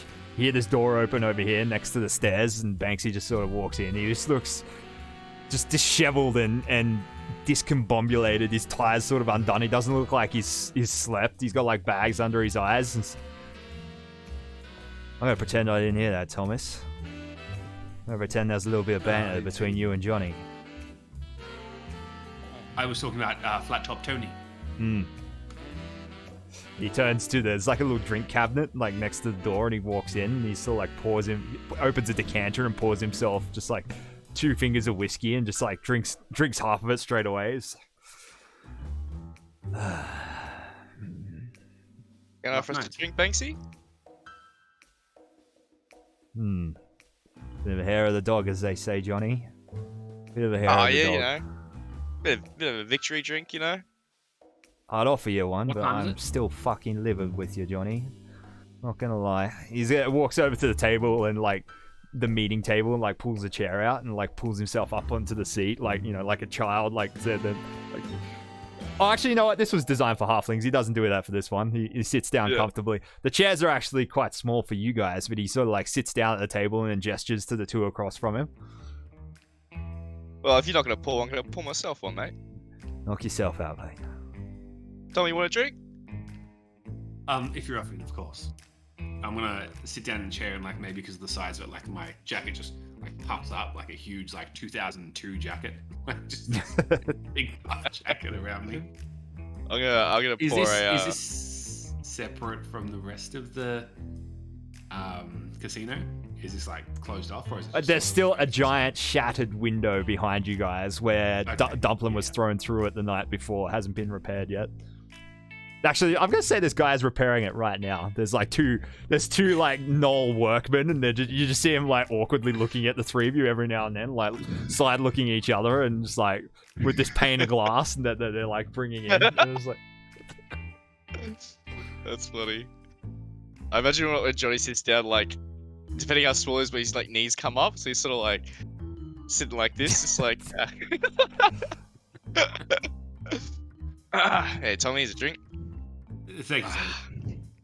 all right, So, what's happening, Banksy? comfy now, you two? Yeah, thanks, mate. I see you seem to be Very. pretty chummy. Jacket fluffed up. This is very fortuitous indeed.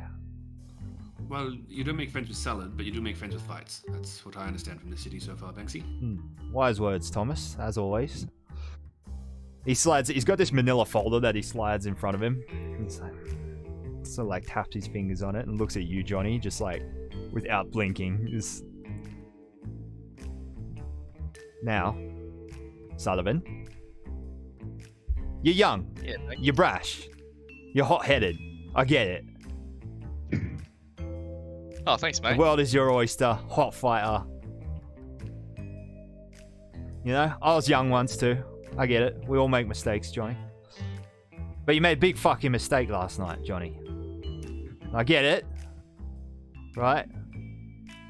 Got that inflated little ego there. Just couldn't let the air out for one night. Mate, he could have killed me, for one. If it was a normal fight, He's maybe. a dwarf pussy, Johnny. But it's beside the point.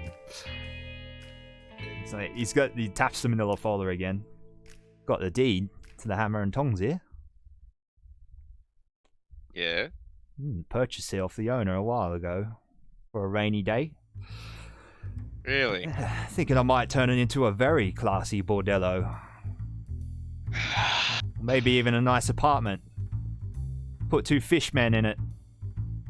Those little sahwagans that live down on the docks. I'm rather fond of them. Alright, enough the foreplay, Banksy. What the fuck do you want? Good. All business now, I see. I bring my pa shopping to it, so of course it's gonna be. Well, that'll get your attention. Alright, so here's the thing. The dwarf that you roughed up last night, he's cousin to a very powerful council member, Borean Haldarak, council member for Arpadura. We organised the fight as a favour to him. He does some favours from us here and there, mostly facilitates our smuggling, makes it a bit easier. Of course, now that you've roughed up his cousin and embarrassed him in his first ever fight, I'm never going to hear the end of it. Now, I'm not asking you to apologise or anything, Johnny, or we're not going to do a rematch and have you take a dive. I'm afraid his egos are already a bit too bruised, so we're going to have to resort to something a bit more nasty. A bit of blackmail. Make him compliant again. Sounds like a plan. And of course, for blackmail, you need good information, innit?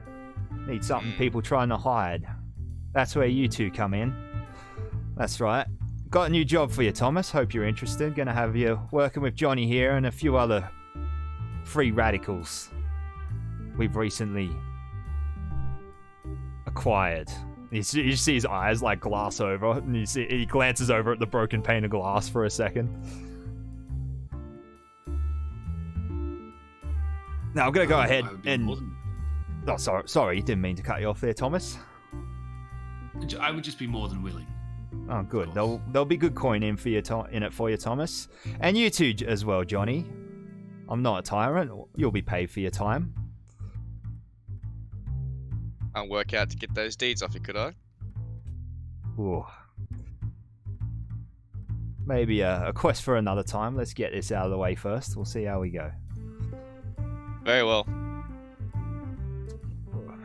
Alright, well, that's all I'll say for now. I need you to come back later this evening. Just waiting for 2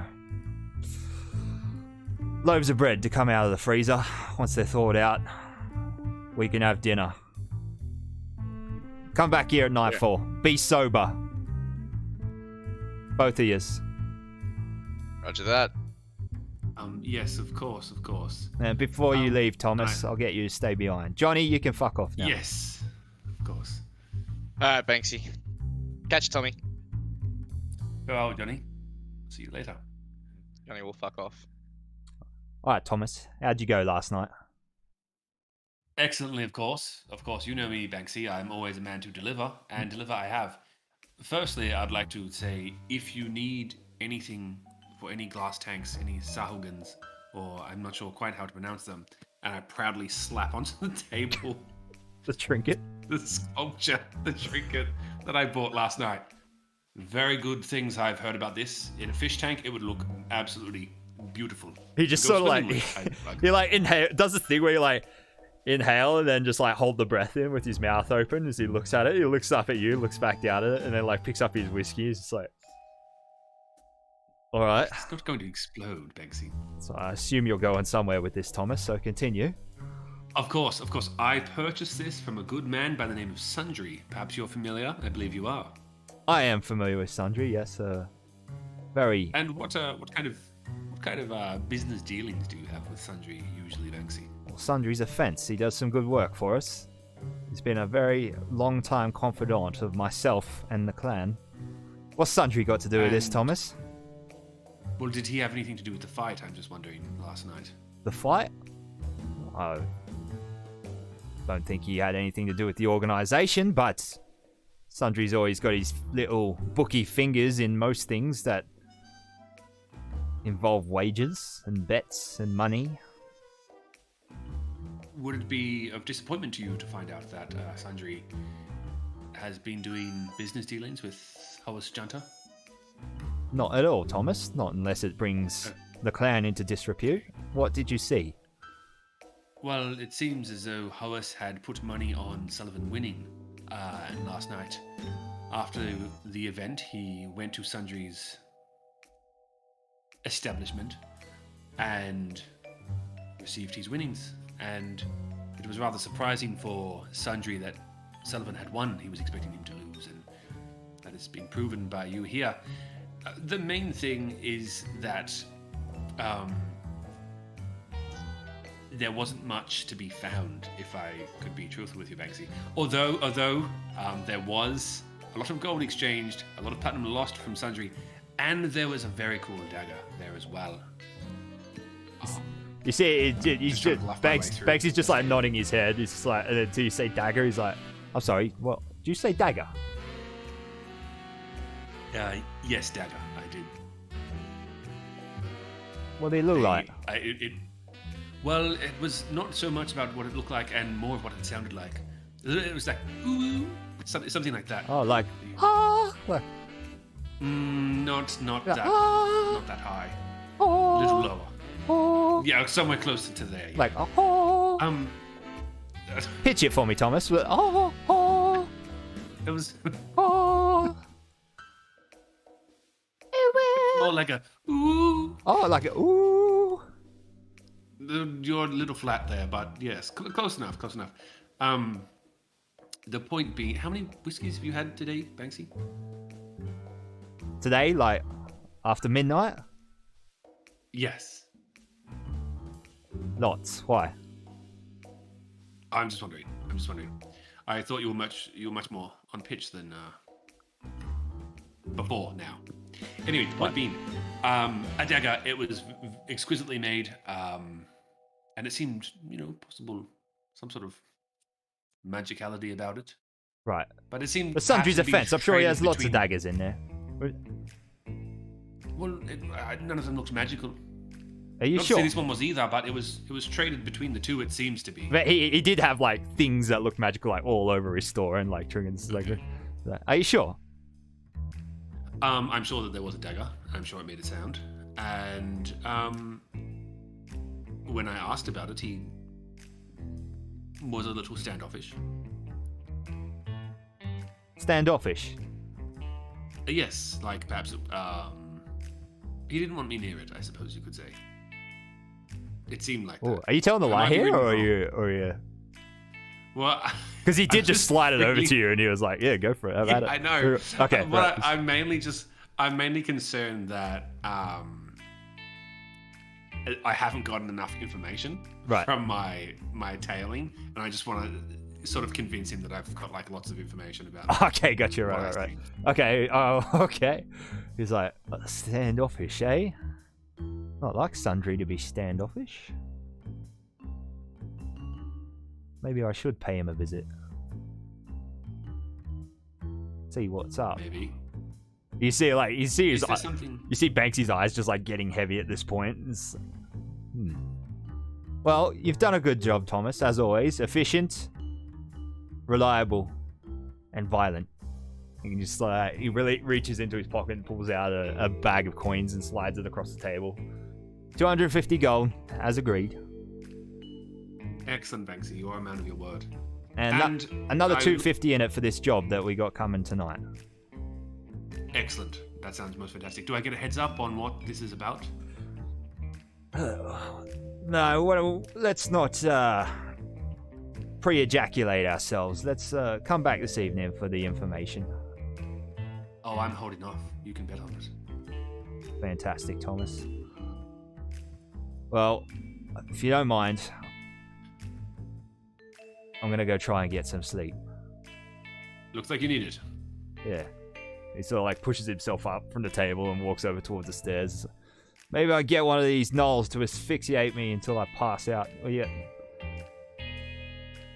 He sort of like opens the door and then like disappears. You hear footsteps like going up the stairs like slowly. You hear it like get 3/4 of the way up and then just hear like a big flump, like something heavy just like hitting the floor at the top of the stairs. Banksy, There's You no, okay? there's no reply. You see one Gnoll give you one last awkward look as they slide the one-way mirror in front of the camera, and the camera goes dark, and we go to the next scene. We go, Let's go. right, so, Thomas and Johnny, is there anything you'd like to do? Is there anything you'd like to do during the day, leading up to the evening? No, I'm just gonna go back and help my pa with the shop. Okay. I'll relay the information that they've got the deed and everything as well, so he they've got knows that little tidbit. As you relay the news to Hammer that Banksy has the deed to the smithies, like, you've got to be fucking joking. Unfortunately, not. But don't worry. Potential for me to get it, to get it, but we'll see. Hopefully, if I don't fuck this job up, and yeah, we'll see. Fucking hell. Why we ever got involved with the Boromar clan? We'll never know. Ah, well. Thomas, is there anything you'd like to do with the day? Not really. I think no, I'm keen to just chill. Taking a day away from the Jura disintegrator to wait to see what Banksy has to say tonight. Alright. So you both head down to the casino after dark.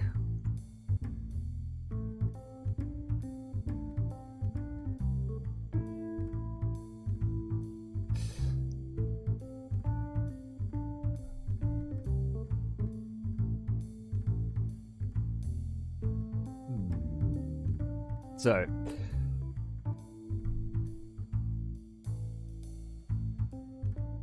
Dumpling and Peaches. Following the last scene, Yes. Banksy leads you through a door and then down a set of stairs. You recognize as you now recognize you were in the security room that you ran through the night prior. He's leading you down the stairs to the spot where you two were caught in the meeting with the Boromar clan officials, and Dumpling was thrown through a window. As he leads you into the room, you see the windows been repaired, and there's two other figures standing in the room, or rather sitting over at the round meeting table. You spot a human with a bronze sheen to his mohawk sitting there, and another human dressed in dark clothes, lots of leather, very stern look about his face. Thomas Is and this your Johnny. gimp? Banksy sort of like looks at Peaches with like a little bit of a cheeky smile, looks over at you, Thomas. I think she likes you, Thomas. I should be pleased to find out that I've been saving my, how did you describe it, Banksy? My ejaculation for our meeting this evening. It is a pleasure to make your acquaintance. You Well, I can hope keep the your pleasure stops ejaculation. there, thank you. And the name is Thomas, not Gimp. Thank you. Alright, well, thank you for starting the introductions. Thomas, Johnny, these two tits here are Dumpling and Peaches. Dumpling, Peaches, Thomas and Johnny. Johnny's a jumped up little shit. Thomas is ruthless, efficient, and violent. Sit down. Alright, I prefer if you refer to us by our professional names. Oh, I'm sorry, You sweetheart. may have heard What of is us. that? We are the Lower Jura Lovers. Banksy like snorts and he's like, well, isn't it fortuitous? Let me introduce you to the Jura Disintegrator and Mr. Iron Hands. Now everyone have a fucking seat and shut up. Like, the Jura Disintegrator? The Obviously Iron nothing. Hands? I look over when the lower Jura lovers is mentioned. I specifically look straight over at Johnny and just roll my eyes like as hard as I can. I just laugh. I just go massive laugh. It's like, you're right. Well, Banksy, what's this all about, huh?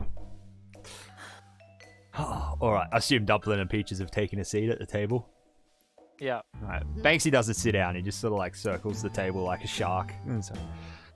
Right, now, thanks to a few little cock-ups in the last 48 hours, he sort of looks angrily at Johnny, Dumpling, and Peaches.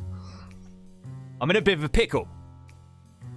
And I need this pickle sliced open so old Banksy can jump on out and get out of the pickle. You know what I'm saying? Now,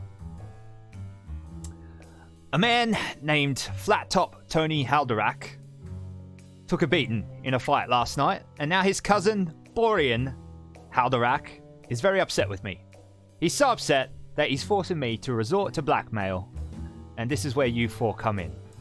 I need you... Peaches is gonna, like, turn to Dumpling, like, that's not the kobold I kicked in the nuts, was it? I don't think so, darling. No, sweetheart, it is not the kobold you kicked in the nuts. Oh, okay. Whew. He recovered, by the way. He's fine.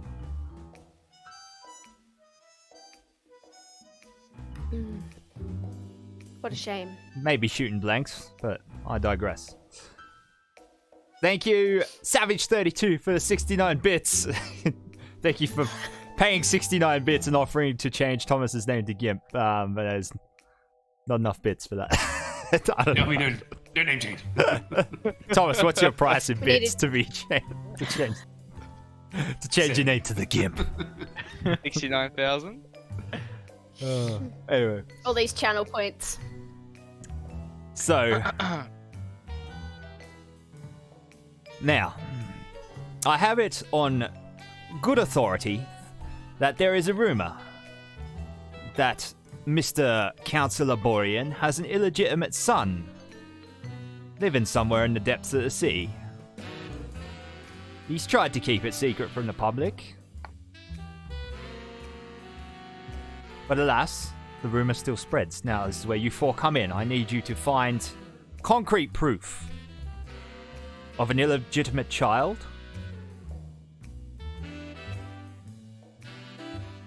And then we can all smile, get paid, and have a good day. Right. Why have you chosen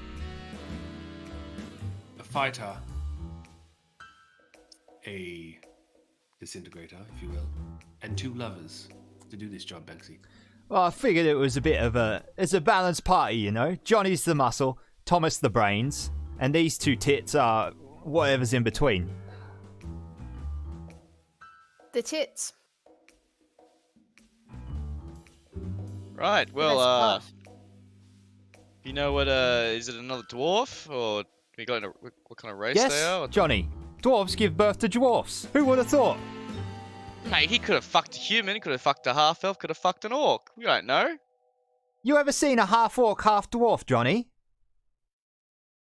Could be possible. A dork, if you will. This is why Thomas is the brains. Now shut the fuck up. Well, listen, Banksy, I couldn't entirely rule out. The range of possibilities are near endless with the amount of mating that goes on all around Covert. I mean, I've seen someone who once, and I just sort of go off on a tangent. Alright, I didn't think I'd have to explain this to you, Thomas, the birds and the bees and whatnot. But let me tell you, there's something called genetic incompatibility. And it's a real thing. A dwarf and an orc can pile drive each other until the cows come home, but they ain't gonna have a baby. Listen, I've had enough of this. It's getting gross.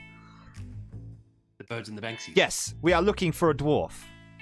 All right. And he got a name of the mother at least. If I knew his fucking name, why would I have you four trying to find information? Listen, shut up. How did you find Stop this information talking. already?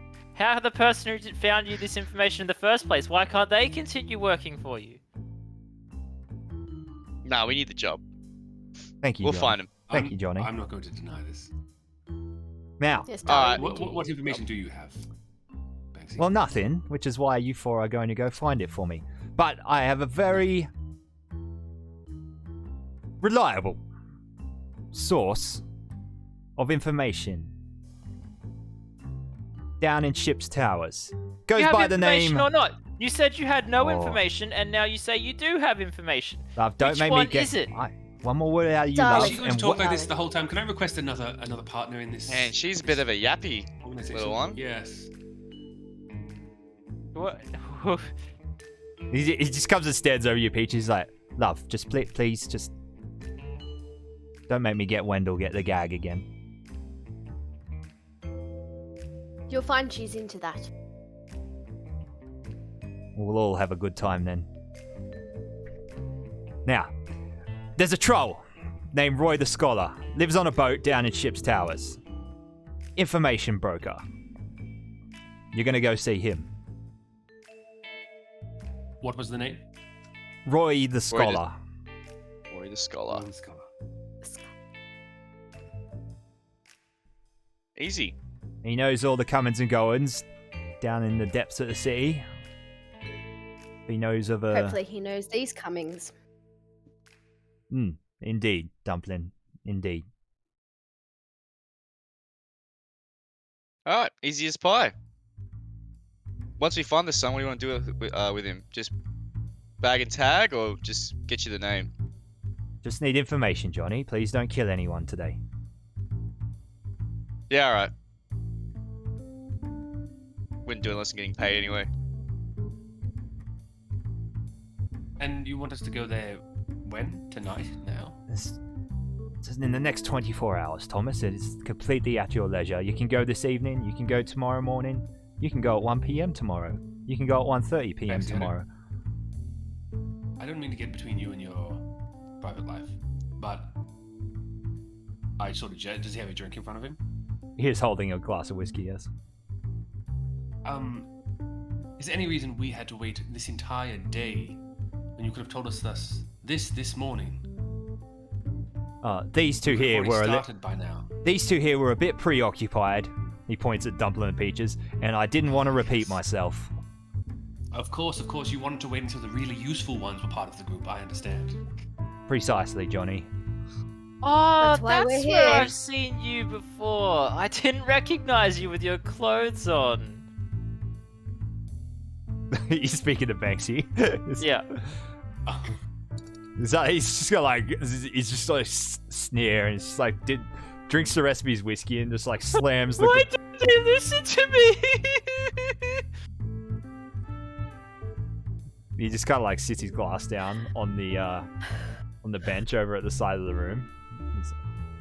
All right, I've said what I need to say. Now the four of you can fuck off. Alright. What time is it again? It's late, It's at just night. after dark. It's like 7 p.m. Yeah, okay, cool. Right, well, no point seeing him now.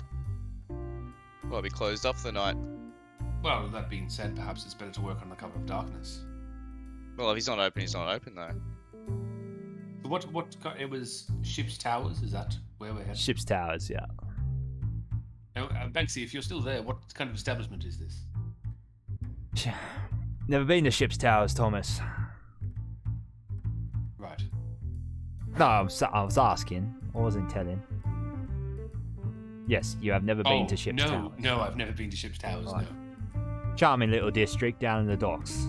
It's a flotilla of houseboats, kinda, all Right. bunched together. Roy lives on one of the like boats. A boat? Yes. Very well. Well, might as well go for a stroll. Wouldn't hurt to scope the place out. Worst case, we'll stop by, we get a drink afterwards. Alright, Banksy, live with us.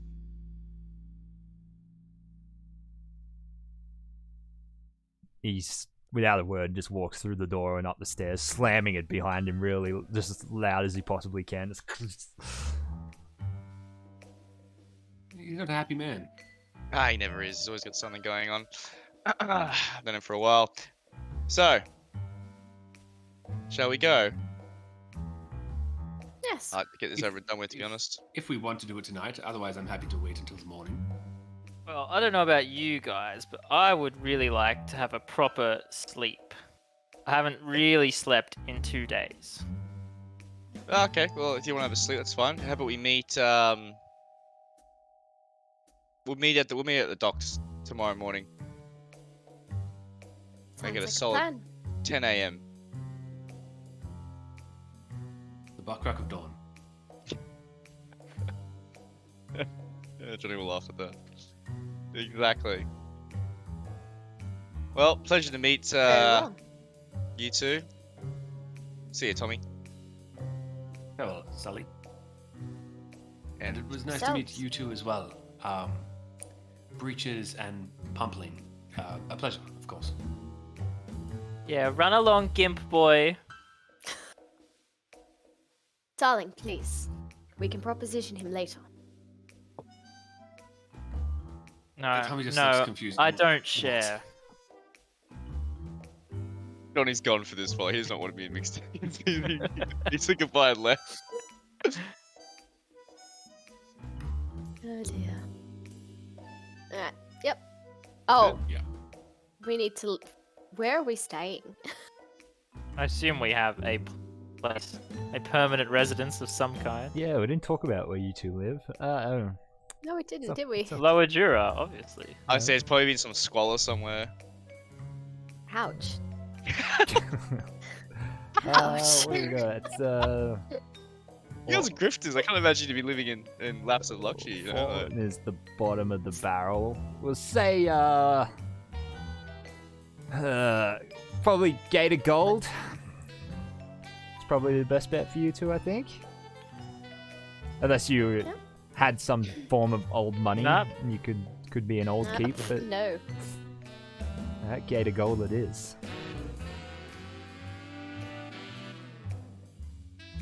Alright, so the four of you disperse back to your individual residences. Does anyone want to do anything with the evening no. in particular? Johnny's gonna head Going back, to try relay and- what's happening with the job to his dad. Am I back to full health now? Yeah, Or yeah. Or you'll be long resting now, so yeah. no resting? Alright, well, if nobody wants to do anything with the evening, you can... Yes? Can I just as I leave the casino, I just want to tail Dumpling and Peaches and find out that they go to the Gate of Gold, and see if I can see where they're staying. Ooh, roll a stealth check.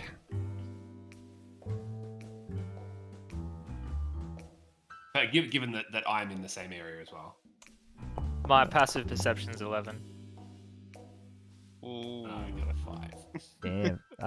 Yeah, I was gonna say it is heavy rain at the moment, which I'll put an ambient on for. I was gonna say your passive perception is interrupted by the heavy rain, but not interrupted enough for 5. You two notice Thomas Tombstone tailing you on the way home. Ah, so he does care to join us. I Sorry. told you he was a gimp. What He just brings he you... responds to a strong personality. Realizing that I'm clattering and fumbling through the rain, I sort of make my way over and say, apologies, please. I am staying here at the Gate of Gold. I stayed for a drink and then I decided to head out. This is total coincidence. I apologize. Of course. Of course. Well, after Off you go. Well, I'm the same way you're going. Well, off you go. We can wait. You're just going to stand here in the rain. Yeah. Come, darling. Technically, there's not I'm much not going rain to- where you guys actually walk because everything's like indoors down in the depths of the city here. But there's like Right. rain here and there where there's actually is like a shaft of space like that comes down from the upper city, like all the way. There's like very, very small columns of like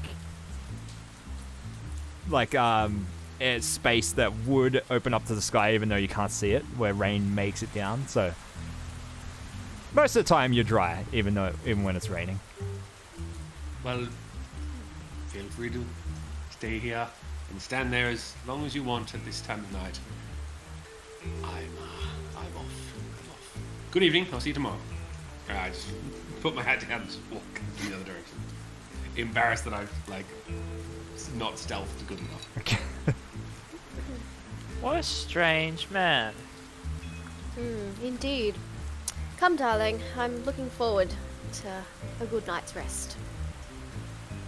Yeah, well, at least you got to rest while you were petrified. Think of me worrying myself into wasting away, just worried about you. You know, were you going to turn back into your normal self? Were you going to stay as a stone forever? I don't know. Put yourself in my shoes. Think about how tired and stressed I must be. Of course, darling. I can't imagine the worry that you were through. And I'm so grateful to have Kill you the medic, by kill the my medic, side. kill the medic. What?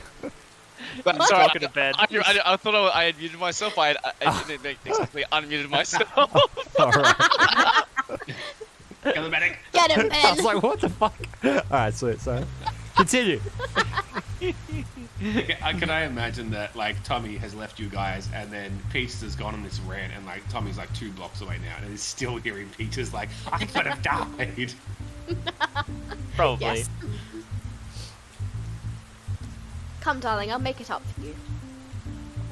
Want to sleep, okay? I just had a long 2 days.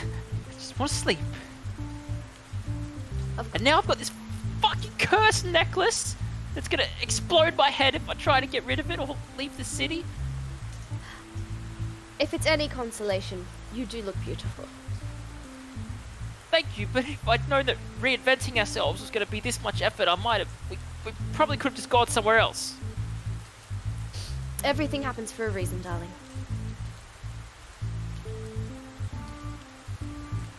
Now let's get some sleep.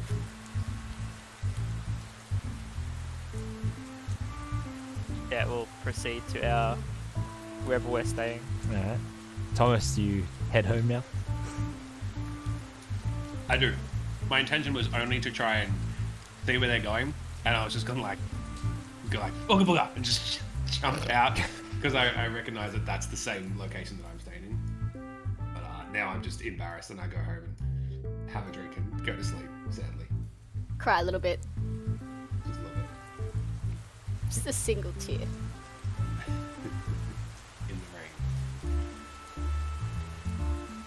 All right. So, yeah, everyone can long rest.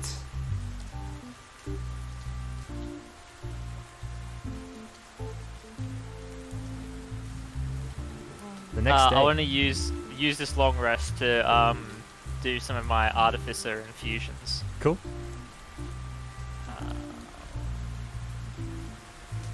Sorry, I'm just looking for that table of stuff that I can do.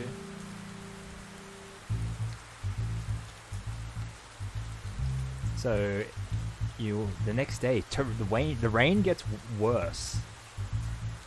It starts raining torrentially overnight. Even though down in the depths of the city, you're shielded from the rain by the amount of architecture above you most of the time, these poor parts of the city still have a tendency to have the build-up of water, and flood in certain places. Especially just out on the streets, they're still like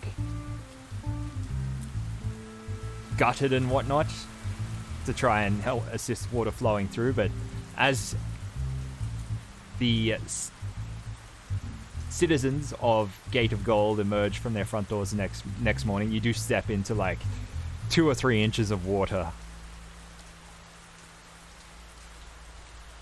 which would be Thomas, Dumplin, and Peaches. It's behind you, Josh, because Ben, it doesn't blur out Ben. It's just like, there's a little man. In his hair! Little man. In his hair.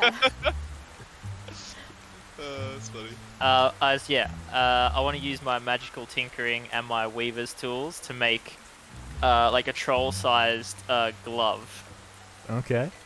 and I'm gonna imbue it with it's going to, when I trigger it, it's gonna emit an odor.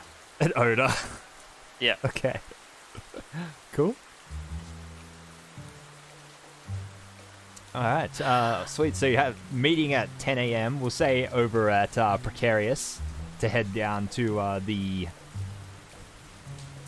Cliffside, the Docks District. Do you guys want to do anything early morning before meeting up? No. I just want to make some sort of like Cthulhu reference because Tommy's all like French coat and hat and just wading through this water. Does that make my way towards casino? Just need to have like do one of Rorschach's monologues from Watchmen. Yes, Tommy's definitely. journal. Yeah. Human being.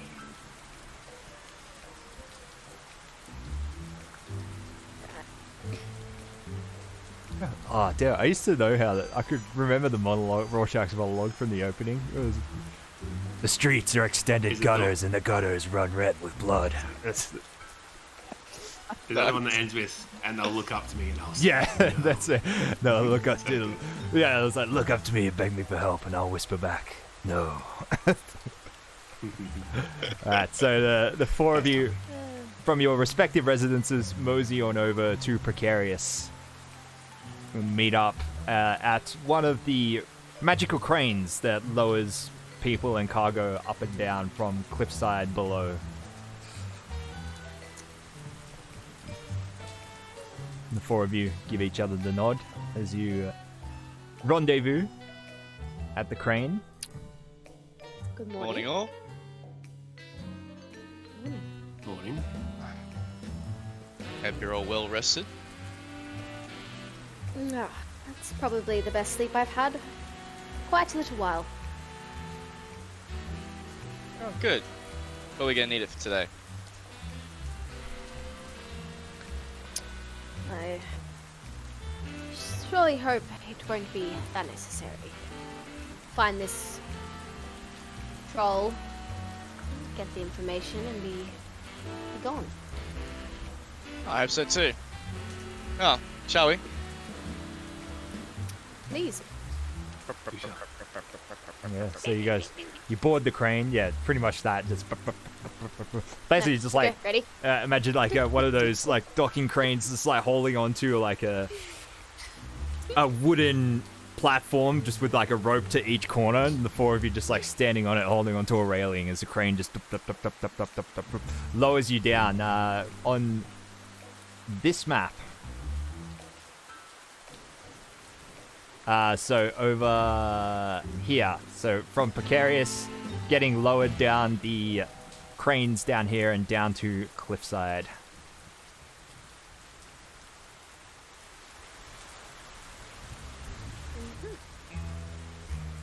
Your destination, Ship's Towers. So you make your way. Yeah, you can pretty much come down. Oh, actually, you have to make your way through Sharn's Welcome first. So, 10 a.m. Sharn's Welcome. One of the red light districts of the city. One of the first red light district a sailor would experience as they dock in Sharn.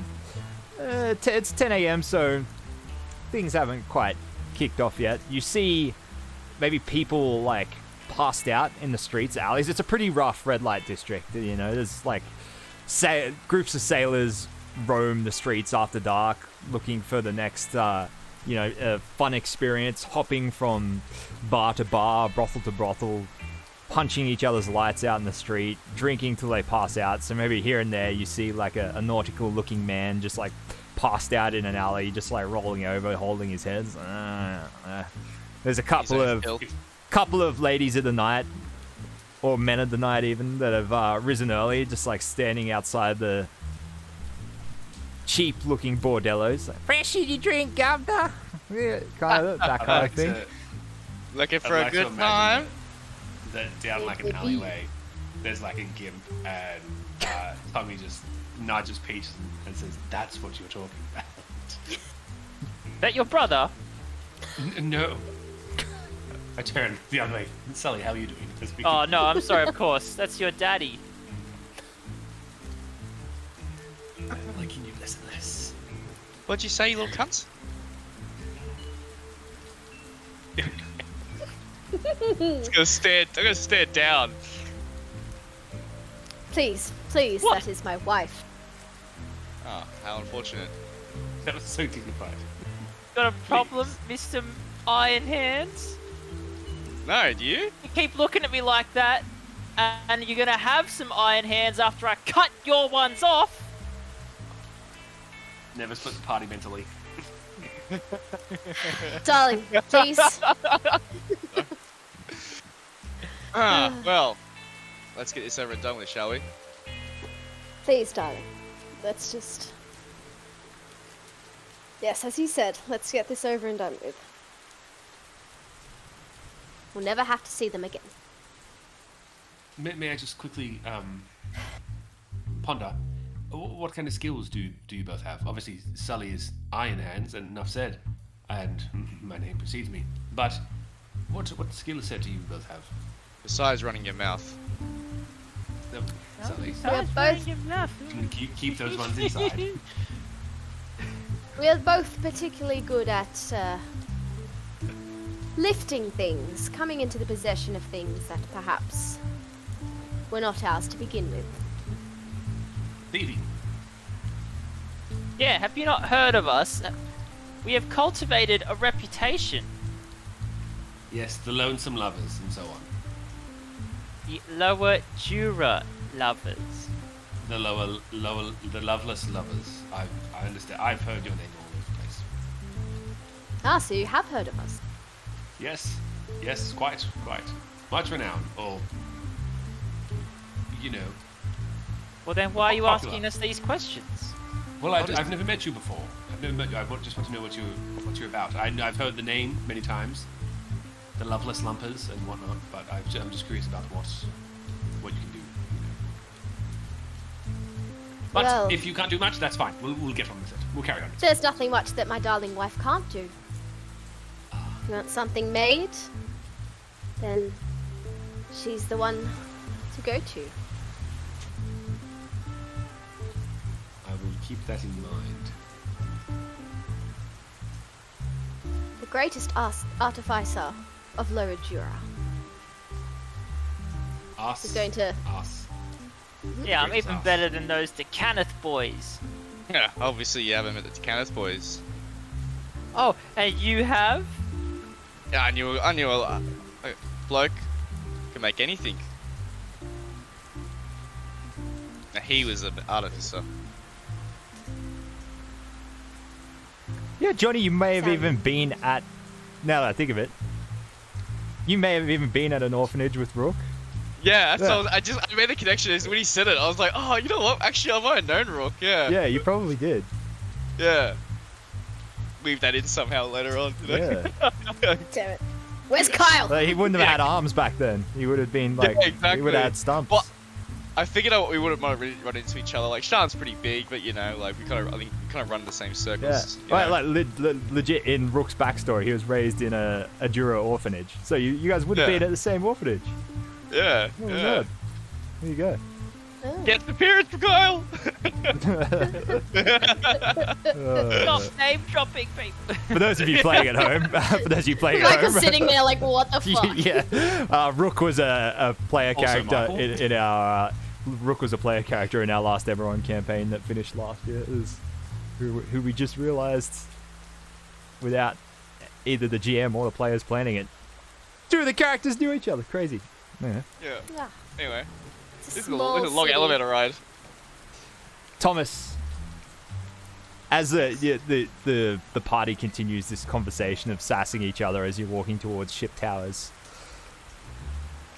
Thomas, you sort of like freeze in your tracks for a brief second as you feel a presence you've not felt in a few weeks. Since Darth Vader.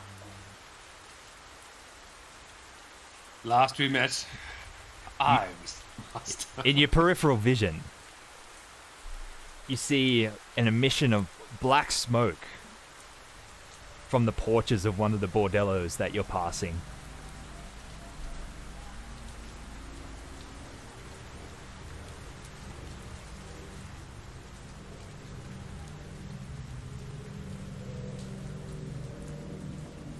And as you turn your head to the right, almost as though time has frozen, you spot him standing there on the balcony. Mr. Smoke. Oh Jesus. God, What the? this is not the time for this. I think to Long myself. time no speak, Johnny. Thomas. You're looking for this guy actually. This guy with me. Isn't this the dude from the Mighty Boosh? What's his name? Oh wait. Can everyone see him or just Tommy? Thomas, sorry. Yeah, you guys can't see him. In this moment, you guys, Okay. this is like, happens in a fraction of a second for Thomas. It's- Gotcha. Alright, cool. Starting to bore me now, boy. Mr. Smoke.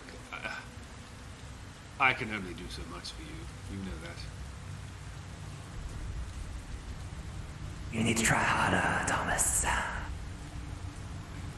So he sort of like disappears from your view for a brief second, and you just feel like his clammy hands like on your shoulders. He like pulls himself up around, like this is pretty cold breath like going down your neck. It's just like you start, the bead of sweat like rolls down the side of your face. Why don't you have a little fun now, Tommy? What are you doing traveling around with these three? You don't need no one, you just need me. Mr. Smoke, you don't pay the bills. Pay the bills, pay the bills. Pay money to be paid, price to be played, blood to be paid, Tommy. What is it that you want? Need you to spill that blood, boy. Get that blood to flow. How? Look at these three here. Slit the throats, all three of them. Dark corner, And what if I nobody say ain't no, gonna Mr. know. Smoke? Ain't nobody gonna know down here, Tommy. Go ahead. Open their Smoke, jugulars. I cannot do that. Disappointing me, Tommy. And what are you going to do? What are you going to do with me, Mr. Smoke? Don't make me hurt you again, Tommy. Please, no. Not.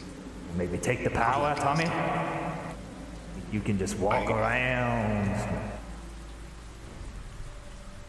Think that mark of yours on your arm makes you special? It don't, Tommy. I'll make you special, me. The Shadow. Mr. Smoke. Without me, you are nothing.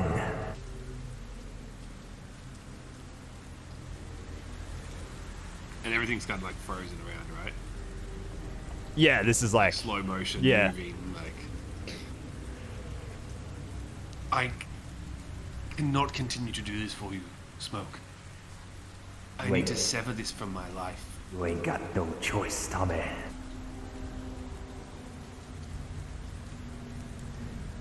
I cannot. You better spill some blood soon. I'm gonna be watching. like, your attention is just suddenly like snapped back to reality as someone from the party probably turns back and says something to you as they've walked like a few steps ahead of you. All right, Tommy. Peaches, yes. Oh, okay. Stop daydreaming, man. We gotta do this. Yes, no, of course. Of course. Alright. Now, if I remember my ship's towers right, which I think I do, it should be over here somewhere. Yeah, so you emerge on the other side of Sharn's Welcome and into Ship's Towers. So around the area where the district connects to Sharn's Welcome, there's a few dockside places, a few warehouses. One in particular still you see is being currently rebuilt after being burnt down 6 months ago. But you see, like, yeah, there's a construction crew like hard at work building this new warehouse. A couple others nearby, and you go past the warehouses and down to the docks, where We find a little like street side pile of memorial. ash. you see it. There's an eye patch that you notice on the like a gutter full of like flowing torrential rain. You see this eye patch float past. It's like, ah. That you are. That's you, a reference to the previous campaign.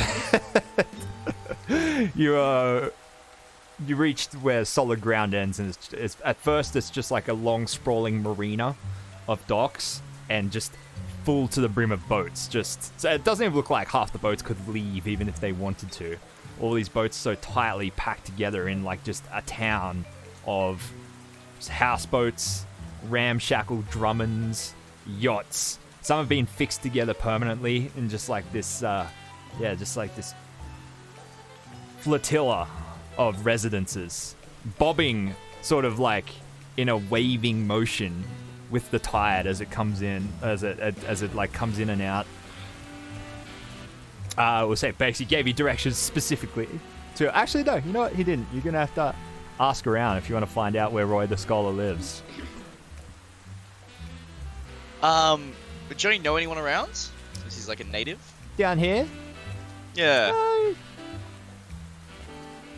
Don't think you have a contact per se, but you can have advantage on a persuasion check to sort of ask around. You know, like the general, what would you say, demographic down here. Would I go to a local watering hole? I'm assuming that'd probably be the best place. You may, perhaps, you may have ventured down to Sharn's Welcome to the Red Light District for a bawdy night out at some point in your young adult life. Yeah, for sure. Let's be real. Yeah, okay. Well, I'll go to whoever I might have known, like that, might know my face or something like that. I can ask, type deal. I'm assuming something like it'd be like a watering hole or. Wait, is there a cafe that we went to here one time? Down here? Yeah. Where else? Don't think so. Or is the Gotta be warehouse? one down here, surely. Oh yeah, there'd be an eatery if you want to. Yeah, I'll check out the eatery. I'll go Alright. ask, see. Yeah. Alright. So there's well, it's one of the first boats as you come down. It's like this small Sarlonan Drummond or carrack even that's been like bound in place and fixed, and it's looks like it's operated by one man. There's it's a human inside, sort of dressed in Adaran garb, so like where the Kalashtar come from, just Yep. like a robe, but he's got like a chef's apron on and a hat, and it operates. It's basically just like a little bobbing fish and chip store. And he's got Nice. like a cauldron full of hot oil that he's using a mage right cantrip to boil, and he's got like fresh fish that he's lowering into it and freshly cut potatoes that he's like lowering into it in metal baskets. Yes. All right. Good morning. Good morning, mate. Fish and chips. Yeah. I'll take two of those. Oh, Yeah, coming make it 3. 3 coming right up, and for you, good sir. I put my arm out to Peach, looking at the cauldron, and I'm like, careful, you might fall in, and assuming that it's quite a large cauldron that Peach is good. It would be big enough for Peaches to fit in, yeah. Be careful. We don't want fried peach, do we? Oh, that would be very bad for business. Yes. Oh, it would. I'll have What minimum you- chips, thank you. Minimum That's something I never thought I would have heard uttered in D&D. Oh, minimum Extra chicken. chips. Oh, great. Can I ask one more quick question? One good question about Sharn. What's like the given like Johnny's a native and stuff, what's the population of Sharn overall? The population overall, like race-wise. Oh, like the number. The number. Oh, the number. It's about is it 1 million? No, it's not that much. Hold up. Sharn. And what was the old mate's name again? Was it Shen the Scholar? 500,000 total. Roy. Roy the the Scholar. scholar. Yeah, throughout the whole city, 500,000.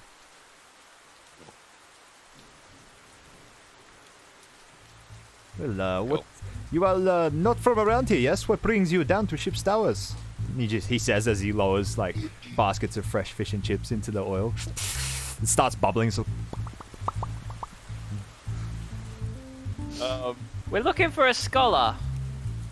Yeah, mate, By the Roy. name of Roy. oh, Roy the Scholar. He is regular here. I thought he would be. This place seems pretty nice, to be honest. He's a big fan of He's a- minimum chips too.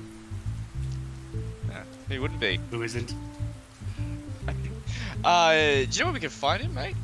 Yes. He sort of like leans down and like gives you some directions. He's like, yes, down this dock here, you take a left, you cross Drummond, you take a right, you go left again, then a right, and then right 2 more times, and you reach Roy the Scholar's boat. That sounds like we've definitely turned around. Why couldn't we have just turned left once rather than turn right 4 times? Yeah, ignore her. She likes to run her mouth. But thank you for the Hey, directions. was no one Appreciate else paying attention? Ah, dear. Oh, is ready. 1 silver piece each. it. Ah, here you go. Another one for the Thanks, information. Tommy. It would be Thanks, mate. too unsafe for me to venture close enough to give him the money. And she backs away from the... from the cauldron. Ah, Well, yes. it's lucky your dumpling here is tall enough. Correct. I seem to have misplaced my wallet. Well, that Misplaced is your wallet. unfortunate. Yes. Thank you, Thomas. I will repay you as It soon as looks I like find I'm all out, actually. I misplaced my wallet back at home as well, also. But I pull out the minimum chips for myself. Well, the chef turns and starts whacking his spatula on his hand. He's like, well, but somebody better pay up or I'm going to get pre-Galifard on you. No, it's alright, mate. Here, I give him the money. I then take all 3 and dump the other 2 over the side. But that It's was like, very immature of you. You see a bunch of like feeder fish like come up and just like instantly start just like Maybe next time you remember your wallet. I can see why you're the meathead. Well, Oh, look, Sure, mate, while I you're just here. got the shit kicked out of me the other day. I don't think it's high up on my priorities list. well, there you go. At least you know for next time. Anyway, I'm just gonna like grab a cheap out. Here we go. Continue off.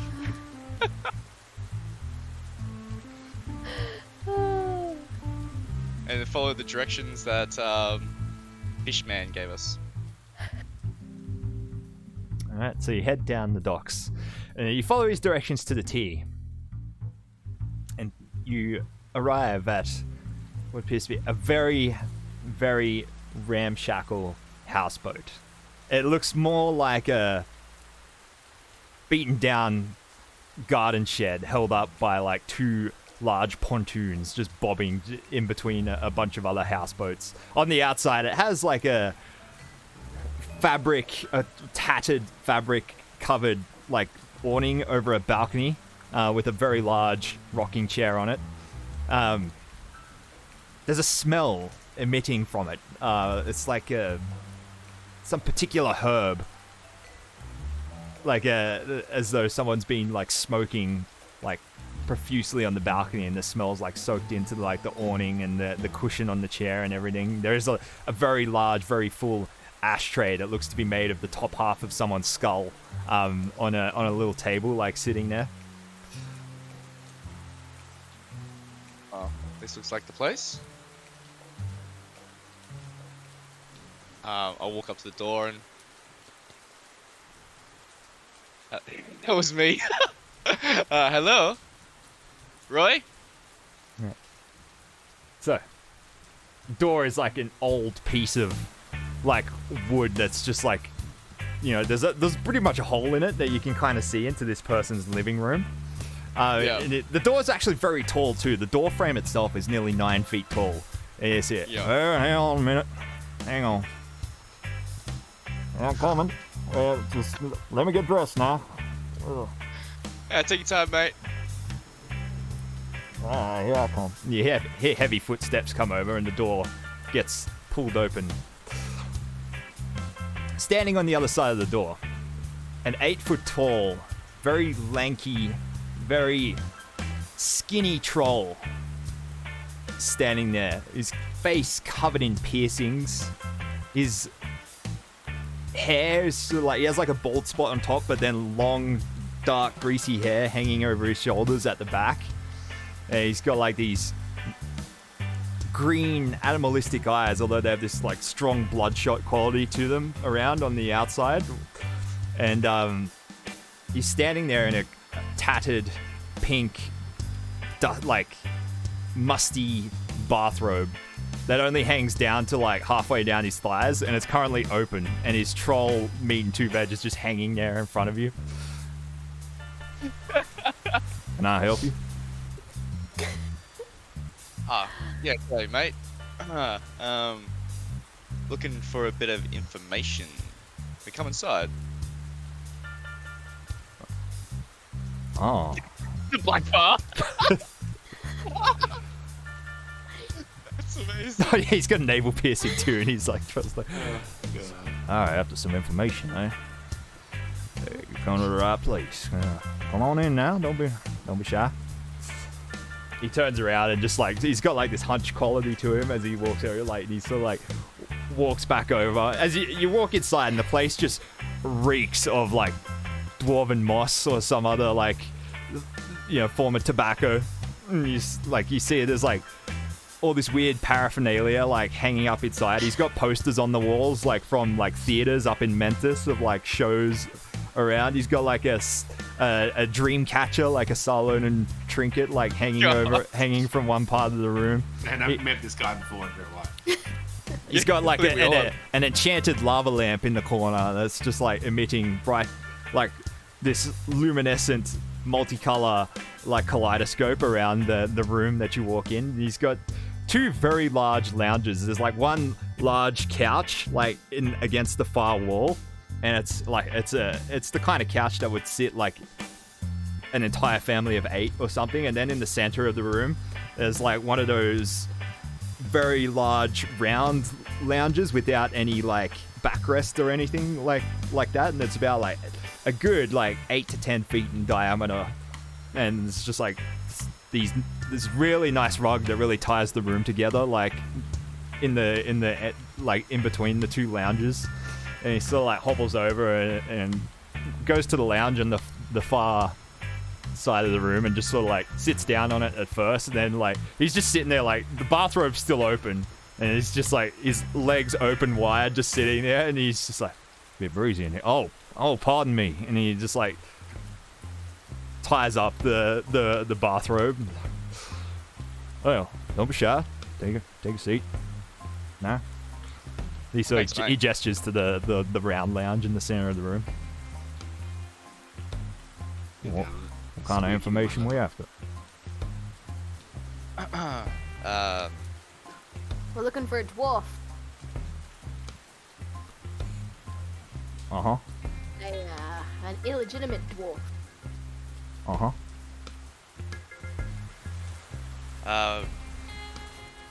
Who was the father again, Tommy? Borian Haldorak is the councilman, cousin to Flattop Tony. Borian potentially has a illegitimate son. Yeah. Looking for, Borian's son. Heard you might be the man with the information. Warren Haldorak.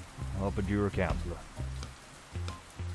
That's the one. Yeah, so I want to make sure I got the right guy. He sort of like leans over reaches his long ass lanky arm beside the lounge and pulls up like a long pipe and just sort of like starts smoking up in front of you. He's like, music is doing it one. It's like, and he just kind of like he turns and lays out on the full length of the lounge, and like one hand up behind his head, smoking with the other. It's like resting it on his chest. The bathrobe falls open again, like over the underside of the lounge.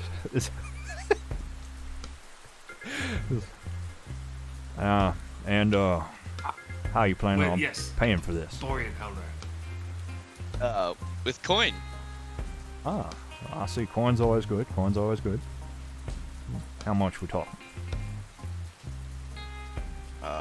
Guess it depends how good the info is. Well, perhaps we can establish first what are we talking about, and then we can perhaps organize funds between us.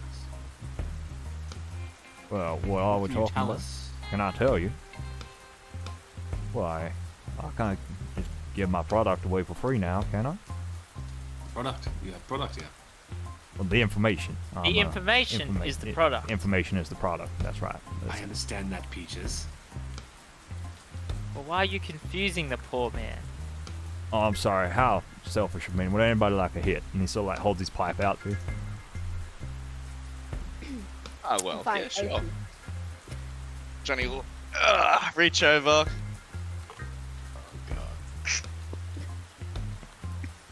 He knows exactly what to Tommy's do. like, how did I get here? It's good stuff. Yeah. And Roy, you're known as Roy the Scholar, correct? That's right. I'm very learning. Before we exchange goods, product, and gold, in what area are you a scholarly man, scholarly gentleman as yourself? Well, It's very disappointing. information. just information. Do you read? Do you? Yes, I mean, and as you could see, I'm a cultured man. He sort of like gestures around the room to his trinkets and his posters. His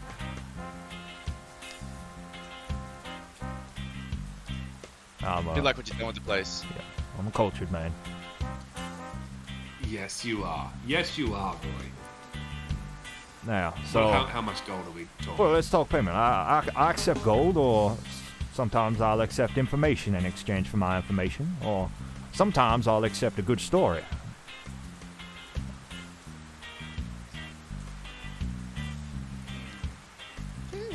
Well, do you stand by this information that you provide? Of course, 100%, 110%. Okay, well, what do you think is a fair price for the identity of this illegitimate child? Well, smart salesman always never names his price first, so what are you offering? Well, Tommy, Well, you're the one with the yes. money. Yes, of course. You mentioned information, exchange for information, Yes, yes. possibly. What interests you, boy? Let me know. You know, you are a wise and cultured man. The four of us together, we know many things. Many things that might astound you. No doubt, no doubt. Well, you have to tell me.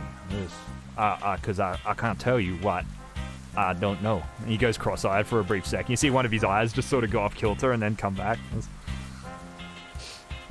Well, you know, boy, I heard that around Lomajura, there's a man going around by the name of the Jura Disintegrator. Yes, yes. I read the newspapers. I read the newspapers. Yes. I've heard that he might be making a stop down along this dock at some point. You don't say. Perhaps we could give you more information on that if you could exchange the information with us. Well, of course, but I expect payment first, so let's hear it.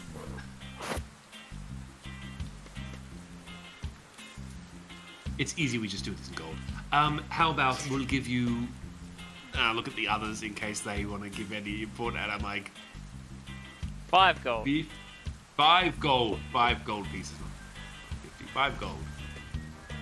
What do you think, Roy? That's enough dwarven tobacco to last you a week. He sort of like inhales deeply. He's like,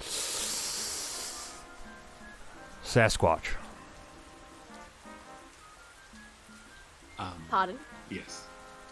Sasquatch. Yeah. Well, that's what 5 gold gets you. You ever heard the saying "penny for your thoughts"? That was the thought you get for 5 gold. What if Yeah. I was to add an extra 0 onto that, Roy? The quick Sasquatch jumps over the lazy basilisk. That's what 50 gets you. I look Now at 500 the gold. 500 gold. That's what gets you the story you're after. 500 gold. Yeah. Roy, can I ask you a question? You're a man of scholarly interests. Are you well known around these parts? Oh, of course. Of course. So it would be a shame. You would be missed, is what I'm trying to say, if you were to vanish. Oh, is this an intimidation tactic? No, I'm not. No, I'm not. I'm trying to sort of just weasel my way around, suggesting that we're the implication. This sounds like an implication of violence. I'm hoping that he's high enough that I can sort of be like, oh, you know, man. Like, Would I be missed? Yes. you would be. Yeah, Herschel would miss me greatly. Oh, who's that? It's my good boy, my pet. Listen. Your pet? Your pet. Yeah, What? my good boy. What kind of pet? Roy? Truth be told, I don't know what he is. Ugh. He showed up one day. Yes. I think it was a smell or something. I don't know. But, you know, this is Is he a consider yourself snake? lucky. This is a story you getting for free. Ooh.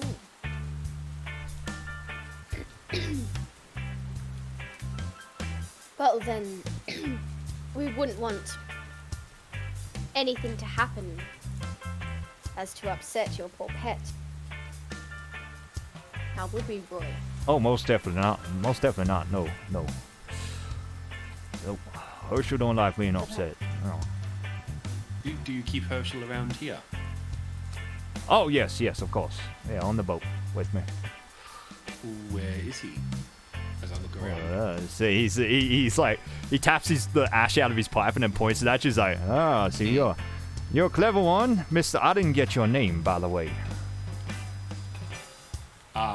Mr. Gimp. Oh, Mr. Gimp. Yeah, you are. I see what you're doing there, trying to let me slip out another story for free. I'm afraid, you've had enough all of your samples. stories, Yeah, I think you've had enough samples so far. I'm gonna need some payment before I say anything else. Well, I'm sorry, but we're not going to pay you 500 gold. Well, pay me in a story or information. Yes. Give me something to chew on. Have you heard the story of the Lower Jura lovers? I'm not familiar with that one, but I'm listening. They say they are the most equipped, most talented thieves in all of Lower Jura. Only, excuse me, only loyal to themselves, a husband and wife. One, a beautiful, beautiful woman, kind of like glances at Peaches, whose talent of tinkering knows no bounds, and a man, dashing, handsome, the best thief. They say they tried to rob the Boromar clan.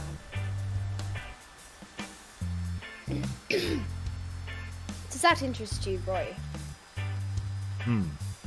Yeah, go on now. Go on.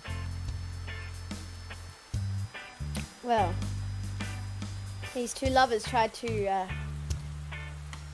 rob the Boromar clan and were successful. Made off with a very priceless artifact. A dagger. You wouldn't happen to know anything about a priceless dagger, would you, Roy? Oh, is this another request for information? Well, just wondering if you know. Oh, we'll talk about it. Is this like we're after a package deal now? Is that what's going on? Perhaps. I see. Perhaps. Well, if you don't know, Roy, about this priceless dagger, then surely any information that we can give to you would also be similarly priceless. No, I like the story about the Lower Jura lovers. Let's keep that going. Give me a little more detail. Yes. Ah, yes. Well, I'm sure my partner here can embellish the details. It's Oh kind of- no, dear, you are the storyteller. Please continue. Shit. Ah, well, you see, the man, he was not just known as a master thief, but also for his sexual prowess. You see, I said you keep going with the story while the story keeps going on. Thomas, you feel the black smoke rising up in the dark corner of the room. We got.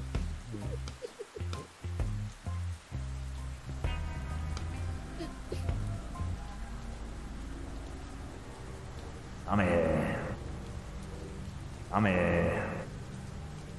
You see the stovepipe hat like rising up from behind like a piece of Roy's furniture. That's like flush with the wall too, so he's just like defying like, you know, three-dimensional physics as he rises up behind it. And just, I'm here. This is a perfect spot, Tommy. Just bleed one of them. Ain't nobody gonna know. Bleed all of them. Bleed the troll. Lord knows your friends there, Guano.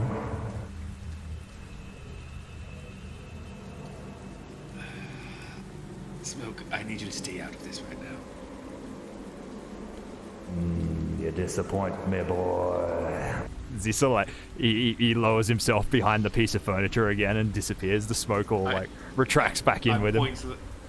I What's point that to the dude for? couch and say, "Don't fuck with me!" And then I bring that over into reality, and I point towards Roy. You're going to give us the information we need right now, motherfucker! I jump up right onto him. Oh, roll an intimidation check with advantage because I liked it. We can just do shift for advantage, yeah? Yeah. There we go. Hey. Oh, hey, easy now. Yeah, I told you, I was literally just saying I like the story. We're all, Peach is gonna follow his lead. Wait. Well, we're all out of stories now. Boys, hold him down. She's like gonna fish into her bag and pull out like the glove that she like made up the night before. Peaches, Whoa. Peaches, as you try and do this, you realize you can't move off the lounge that you're laying on. You're sort of like, imagine you're also like reclined on this thing. I never said I sat on the lounge. Okay. Yeah, you're Yeah, just it like, was- you realize you're stuck in place as though you're attached to some sort of adhesive on it. Okay. Can I make a check to try and figure out what's going on? Yeah, roll a perception check. It's a mimic. There, calm down now. So I like the story. Didn't you see all the jest? Like while Thomas was having that fantasy of Mr. Smoke, Dumplin was standing there like going like making hand gestures and like and telling like this story. And he's just and Thomas was just, and Roy was just sitting there like just nodding along like on his pipe. He's like, here, maybe you need a hit of this. He sort of like extends his long ass arm across the gap and hands the pipe towards Thomas. Let's chill. What about? Would you take a song as payment? Oh, well, I'll tell you what, you'll, yes, I Calm would. things down? Yes, I would. Yeah. While you're struggling, meanwhile, Peaches, you're struggling with the lounge, and what you thought, all four of you thought at first when you first sat on it, you thought it was some sort of waterbed quality that it, like, rippled when you all sat down on it, but Peaches, you realize it's now rippling of its own, like, volition as you're sitting there, like, struggling against it. Are we all on that couch? Yeah. I'm gonna say, was it called Just Johnny's flash on it, boy? Johnny's too stoned to notice way. He's just sort of like, do you guys want to have a song? Give us a song, Johnny. Yeah, go on, Johnny, give us a song. Give us a song. We're gonna pull out his pan flute, so he always has strapped to his side. Tell me if this works.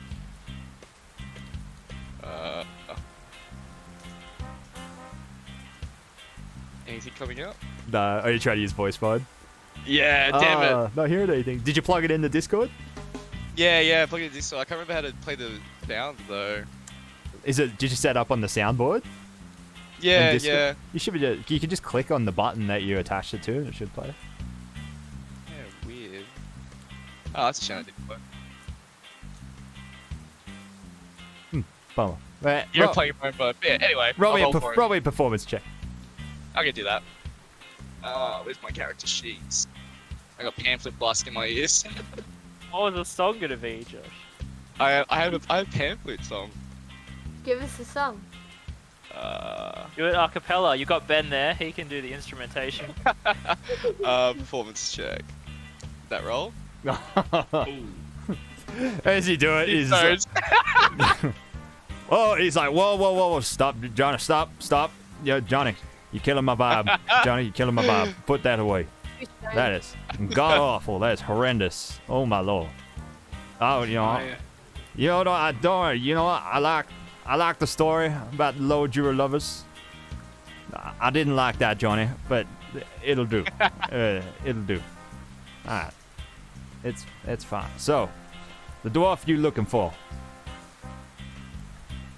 Now, I'm not saying I know 100% sure that this truly is the illegitimate heir of Borean Haldorak, but over in the mud caves district just over yonder against the cliff wall, shanty town, there is a young dwarf in there getting raised by his single mother. Rumor has it they receiving regular child support payments via homunculus on the weekly. That sounds like it. Do you have a name of this dwarf? Nah, I'm afraid not. I know his mother. And the mother's name? She been going by the name Elaine. She work over in the red light district. Sean's welcome over there. But ain't that many homunculuses come and going out of Mud Cave. If you catch my drift. I do. What's Peaches doing? While What is she's Peaches struggling? doing? I wanted to cast Acid Splash on the couch. Oh dear. Alright. Also, I made a perception check. Did I notice anything else other than like the kind of couch No, rippling that on was its the own? check. You noticed that the couch was moving of its own volition. It wasn't from you laying on it. Oh my god, this is his pet! Roll a. What's acid splash? Is it a saving throw? It's Dex 13. Alright, one sec.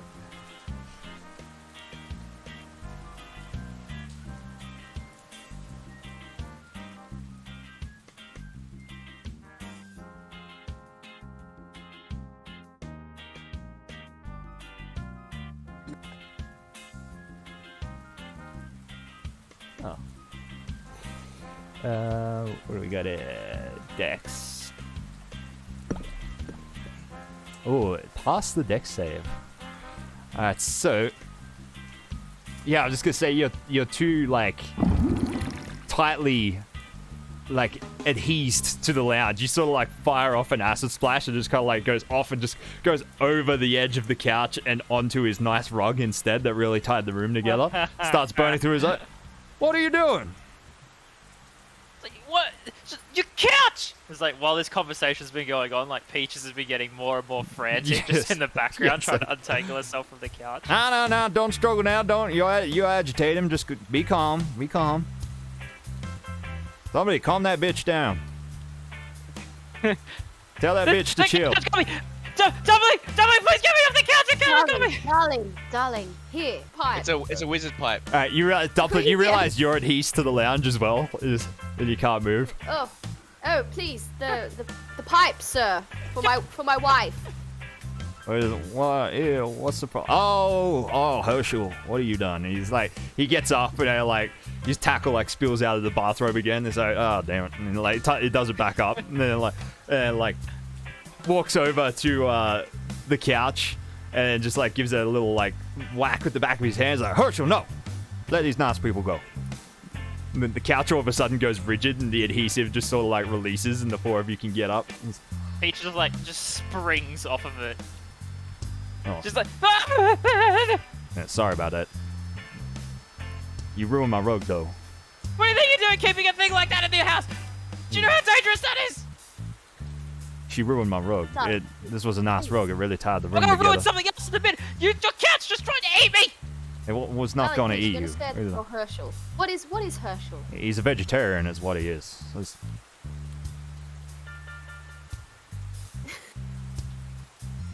I'm gonna need someone to pay for this rug before you leave. It really tied the room together, and I need to replace it.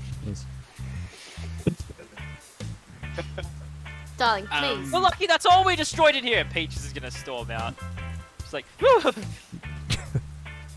Darling, wait, and he's gonna like see this opportunity and kind of follow her. Hold on now, somebody. Let me go pay for this rug.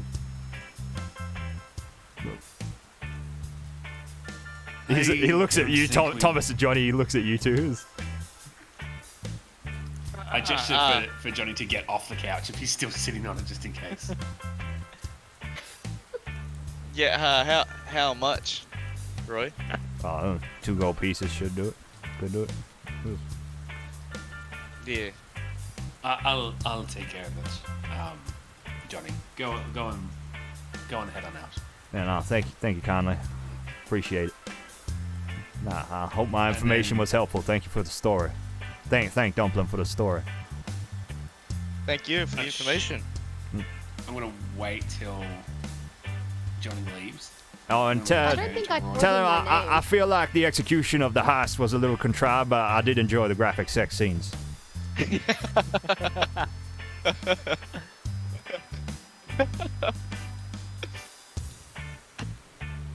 You're welcome. I'm gonna wait till everyone leaves and then Yep. hold the 2 gold pieces, and maybe with a little bit of smoke billowing out from within my sleeve, I'm gonna say, "Don't fuck with us again." When I slam it against the chest of Roy. He saw it. Looked at, Resisting. he was like, oh. Yeah, of course. Where is? No problem. Boss, next time, it won't only be smoke that you'll be smoking. I'm trying to think of something edgy to say. To tie in Mr. Smoke into this, and I can't think of it. That's all right. You want to hit of this? It'll help. Fuck you!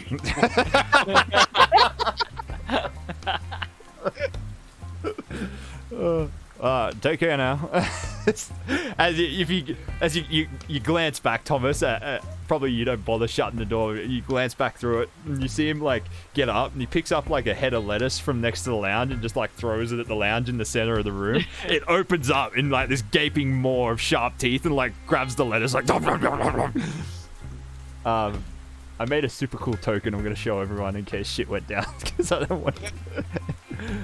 I was gonna say I was actually gonna kill him until the couch had you stuck us down. Oh damn! Oh my god.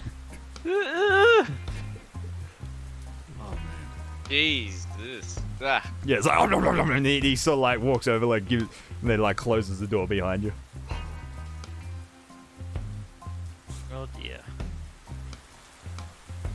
Well, we have more information now, don't we? As little bits of think we smoke need to sort go of and wrap back take up a into my visit. clothing. You see it's outside Peaches is like making a pipe bomb like attached to the side of the boat and sink it. She's like, so that fucking thing in there almost fucking ate me! Calm down, calm down. We got the information we Don't wanted. tell me to calm down! Dumpling, tell her to calm down. Just vibe it, you know. Darling, it is time. It is time. We need to go to the next location. He's yeah, let's go. Get this over and done with. What's your Sights, we plan? like our story. What's the And that's something. what's the plan? Well, it's daytime, so I'm assuming the mum's probably not working. So I'm thinking we should probably head over to the mud caves. Mud caves, right? Yeah. Yeah? Yeah. So should we head to the mud caves? Yeah. So what we say her name was Elaine? Yeah. Yeah. Sean was the son's name, I think. He didn't give us a name of the son. Being his name. Yeah. Alright, cool. Alright. Yep. Let's go to the caves. All right.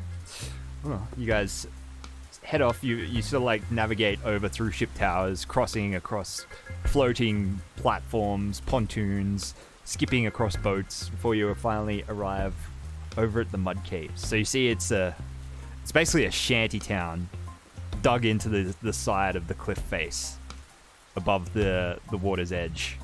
You guys sort of like trek up a sort of winding set of like disjointed stairs and platforms like carved and built into the side of the cliff face and make your way up towards mud caves.